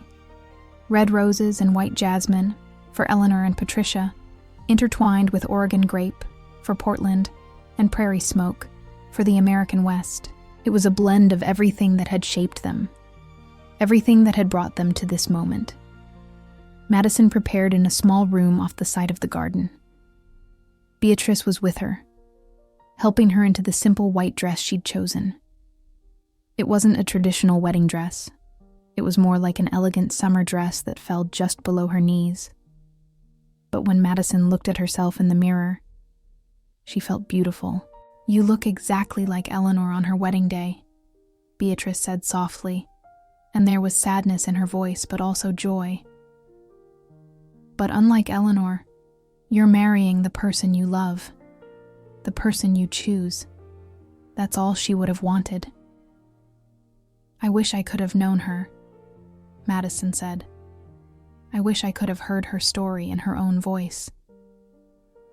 "You know her," Beatrice said. "You know her every time you choose love over fear, every time you live your truth instead of hiding. That's Eleanor living through you. That's her legacy." There was a soft knock at the door. It was time. Madison walked toward the garden, her heart beating so hard she could hear it in her ears. And then she saw Claire waiting at the end of the improvised aisle, and everything else disappeared. Claire wore a simple dark gray suit with a white shirt, her hair loose falling in waves over her shoulders. She looked beautiful. She looked like home. There was no traditional wedding music. Instead, there was a soft guitar played by one of Claire's friends, a melody they'd chosen together, and as Madison walked toward Claire, each step felt like an affirmation. Yes, this was right. Yes, this was real. Yes, this was forever. When she reached the front, Claire took her hands, and Madison could see tears shining in her eyes. "You're beautiful," Claire whispered. "You too," Madison replied. The officiant, a friend of Claire's who'd gotten his license just for this purpose, began the ceremony.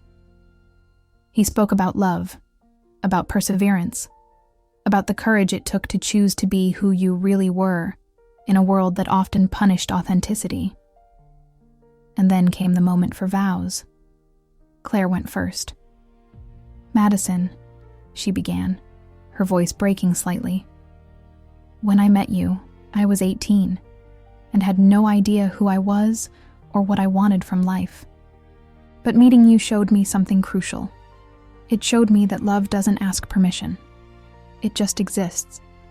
And for 16 years, it existed in silence, in secret, in shadow. But no longer. Today, in front of all these people we love, I declare that I love you. I love you with every fiber of my being. I love you for who you were, who you are, and who you'll be. And I promise to spend the rest of my life loving you out loud, proudly, without apologies." Madison was crying openly now, but she didn't care. It was her turn. "Claire," she said, her voice surprisingly firm despite the tears, I spent half my life not knowing something was missing. And then I met you, and suddenly everything made sense. But it took me 16 more years to have the courage to admit it. 16 years of living halfway, loving halfway, existing halfway. But no more. Today I choose to live completely, love completely, exist completely. And I promise to do that with you, by your side, every day for the rest of our lives, in good days and hard ones, in joy and in pain, in health and in sickness. I promise you everything. The officiant smiled. Then, by the power vested in me by the state of Oregon, I pronounce you married. You may kiss. And they kissed. Deeply, passionately, while the small crowd of friends and loved ones applauded and cheered. And when they finally pulled apart, both were smiling so widely their cheeks hurt. They were wives. Finally, officially, completely, they were wives. The reception was small, but joyful. They ate the fusion cuisine Claire had prepared with help from the neighboring cafe's chef. They danced under fairy lights they'd hung in the trees. And at some point in the night, when the sun had already set and stars shone above, Beatrice approached Madison. "I have something for you," she said, pulling an old envelope from her purse. "Your mom gave this to me before she died. Made me promise I'd give it to you on your wedding day. Said she knew eventually this day would come, even if she wouldn't live to see it." Madison took the envelope with trembling hands. Her mother's name, Madison, written in her familiar handwriting. She opened it carefully, pulling out a letter written on thin paper. "My dear Madison," she read aloud, her eyes immediately filling with tears. "If you're reading this, it means you found your way to happiness. It means you were braver than I was, braver than Eleanor, braver than all the women in our family who came before. I spent so many years being afraid that if I let you be who you really were, someone would hurt you like they hurt Eleanor. And that fear made me make decisions that now, at the end of my life, I deeply regret. Separating you from Claire was the hardest thing I've done. But at the time, I thought I was saving you. I thought the pain of separation was better than the danger of being together. I was wrong. Eleanor told me, before dying. She told me her biggest regret wasn't having loved Patricia. It was having let fear control her. It was having lived a lie for 40 years when she could have fought, could have found a way, could have chosen love. So Madison, my beautiful and brave daughter, this is what I want you to know. Love is always worth fighting for. Always. Even when it's hard. Even when the world tells you you're wrong. Even when you're afraid. Love Claire with all your heart. Live your truth without apologies. And be happy. Be the happiness Eleanor never could be. Be the happy ending our family never had. I love you. I've always loved you. And though I made terrible mistakes, I hope you can forgive me and know it all came from a place of love. Your mom. Madison finished reading with tears rolling down her cheeks. Claire appeared at her side, reading over her shoulder, her own tears falling. She gave us her blessing, Madison whispered. Even knowing she'd die before seeing us together, she gave us her blessing. And we're going to honor it, Claire said. We're going to live the life Eleanor and Patricia couldn't. We're going to love without fear. We're going to be happy. Madison carefully folded the letter and kept it close to her heart. Then she took Claire's hand and guided her back to the improvised dance floor. "Dance with me," Madison said. "Dance with me as my wife." "Wife," Claire repeated, and the words sounded like magic. I like how that sounds. They danced slowly, their bodies pressed together, swaying to the music. And as they danced, Madison looked around the garden, at the smiling faces of people who loved them, at the flowers honoring those who'd come before, at the stars shining above, indifferent but somehow comforting. And she thought of Eleanor, of Patricia, of her mother, of all the women who'd loved in silence, in secret, in fear. And she promised silently that her life with Claire, would be a testament to them. A testament that love, real and true love, always found a way.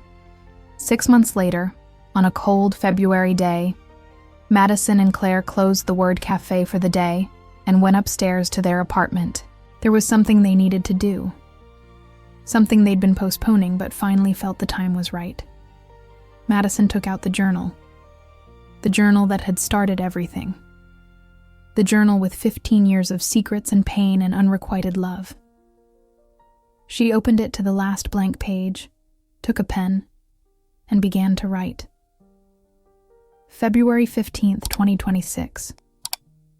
Today, Claire and I celebrate 6 months of marriage. 6 months of waking each morning and knowing we chose this. We chose love over fear. We chose truth over comfort. We chose each other over everything else. This journal began as a record of pain, as a confession of impossible love, as a map toward a reunion that seemed impossible. But now it ends as something different. It ends as a celebration of Patricia and Eleanor, who paid impossible prices for loving authentically. A celebration of my mother, who at the end found the courage to undo her mistake. A celebration of Claire, who waited 16 years and never stopped loving. And a celebration of myself, for finally having the courage to live my truth. If someone finds this journal someday, in decades maybe, when Claire and I are old or no longer here, I want them to know this. Love is always worth it. Always. No matter how much it costs. No matter how much it hurts along the way. No matter how much you have to sacrifice. Because in the end, the only thing that really matters is whether you lived authentically. Whether you loved completely. Whether you had the courage to be who you really were, without apologies, without shame, without fear. Claire and I are going to spend the rest of our lives honoring those who came before. We're going to love out loud. We're going to be visible. We're going to create a world where no woman, no person has to hide who they love, and we're going to be happy.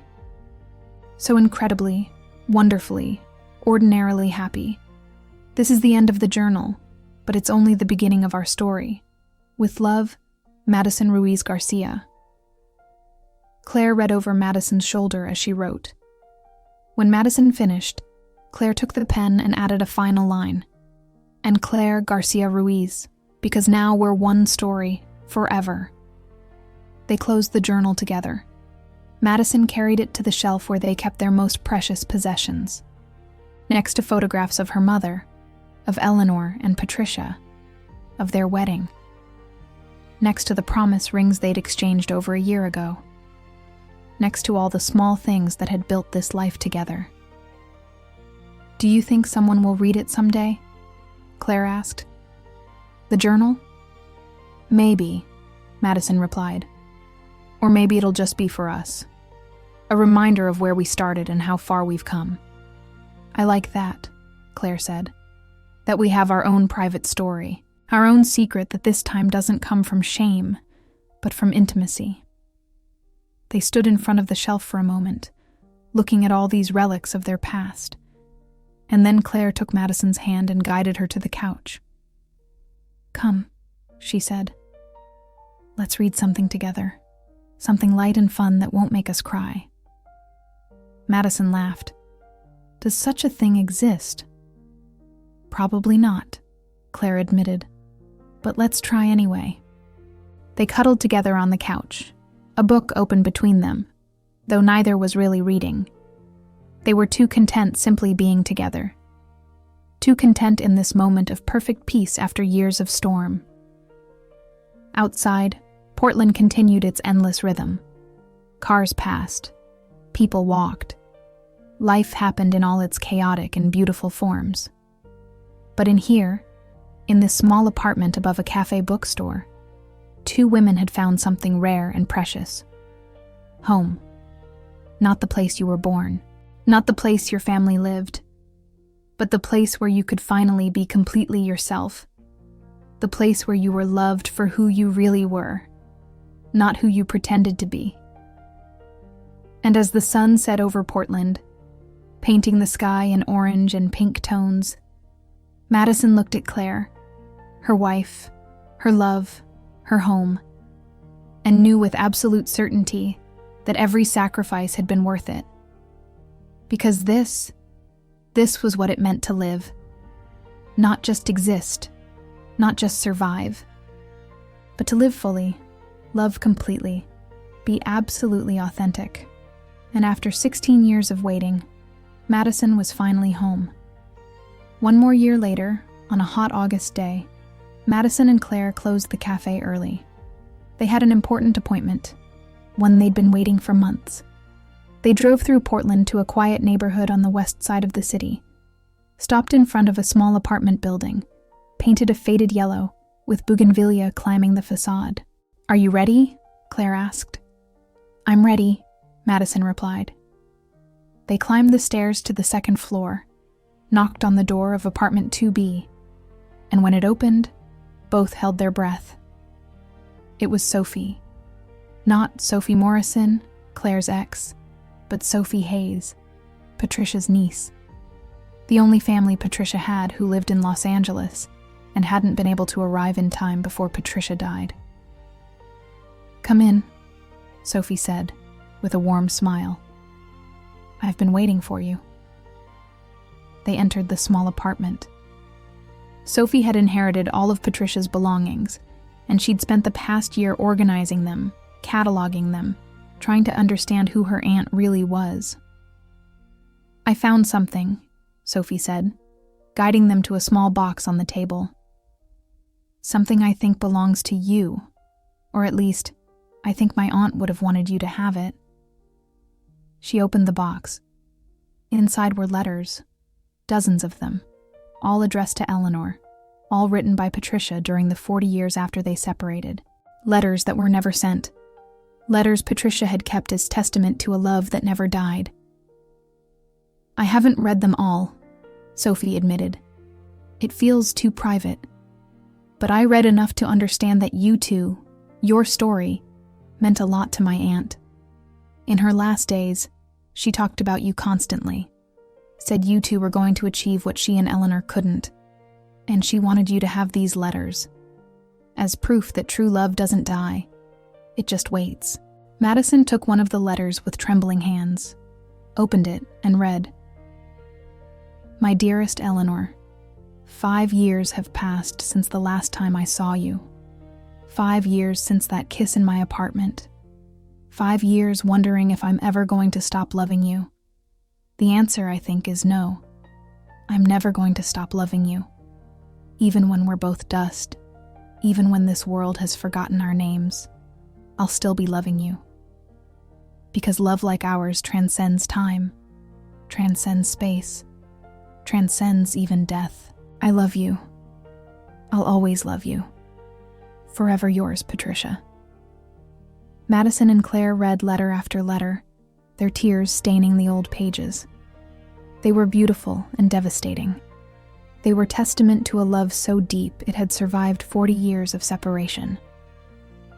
"Thank you," Madison finally said to Sophie. "Thank you for sharing this with us, for trusting us with something so precious." "My aunt would be happy," Sophie replied. "Knowing her story, hers and Eleanor's, won't be forgotten. That it'll live through you." When they left the apartment hours later, with the letters carefully stored in a box, Madison and Claire walked in silence to their car. There were no adequate words for what they'd experienced. No way to fully process the weight of 40 years of love contained in those pages. But there was also gratitude. Gratitude that they, unlike Eleanor and Patricia, had had the chance, had had the time, had been able to build the life Eleanor and Patricia had only dreamed of. That night, lying in bed, Claire asked, "What are we going to do with the letters?" "We're going to honor them," Madison replied. "We're going to donate them to an LGBTQ archive, so other people can read about Patricia and Eleanor, so their love won't be forgotten, so their story can inspire others to be brave." "I like that," Claire said. "I like that their legacy continues, that their love means something beyond themselves." "Like ours," Madison said. "Our love also means something beyond us. Every time we're visible, every time we exist openly as a couple, we're making the world a little safer for the next generation." "Do you think it'll ever be easy?" Claire asked. "Being who we are?" "Maybe not in our lifetime," Madison replied honestly, "but maybe in our nieces or their children's. Each generation makes it a little easier for the next. That's our job, to live so authentically that the path becomes clearer for those who come behind." They stayed silent for a moment, processing this, and then Claire laughed softly. "What's funny?" Madison asked. "I was just thinking," Claire said. 17 years ago, I was alone in Portland, convinced I'd spend the rest of my life loving you in secret. And now I'm lying in bed with you, my wife, talking about legacies and future generations. Life is strange and wonderful and completely unpredictable." "It's wonderful," Madison agreed. "Absolutely wonderful." And as they fell asleep, intertwined as always, Madison had one last thought before sleep claimed her. This was happiness. Not the movie kind with perfect endings where all problems magically resolved, but real happiness, complicated, that came with challenges and hard days and moments of doubt. But it also came with love. Real love, deep, the kind that lasted, the kind that survived storms, the kind Eleanor and Patricia had but couldn't fully live. And Madison and Claire were going to live it, for themselves, for Patricia and Eleanor, for all the women who'd come before and all who'd come after. They were going to live and love and be happy. And that, at the end of everything, was the only thing that really mattered. If you want the continuation of this story, write it in the comments, because that's the only way I'll know what you want. And don't forget that YouTube only prioritizes subscribers. So subscribe now so you don't miss the next story that'll make you believe in love and second chances. This is just the beginning. See you soon.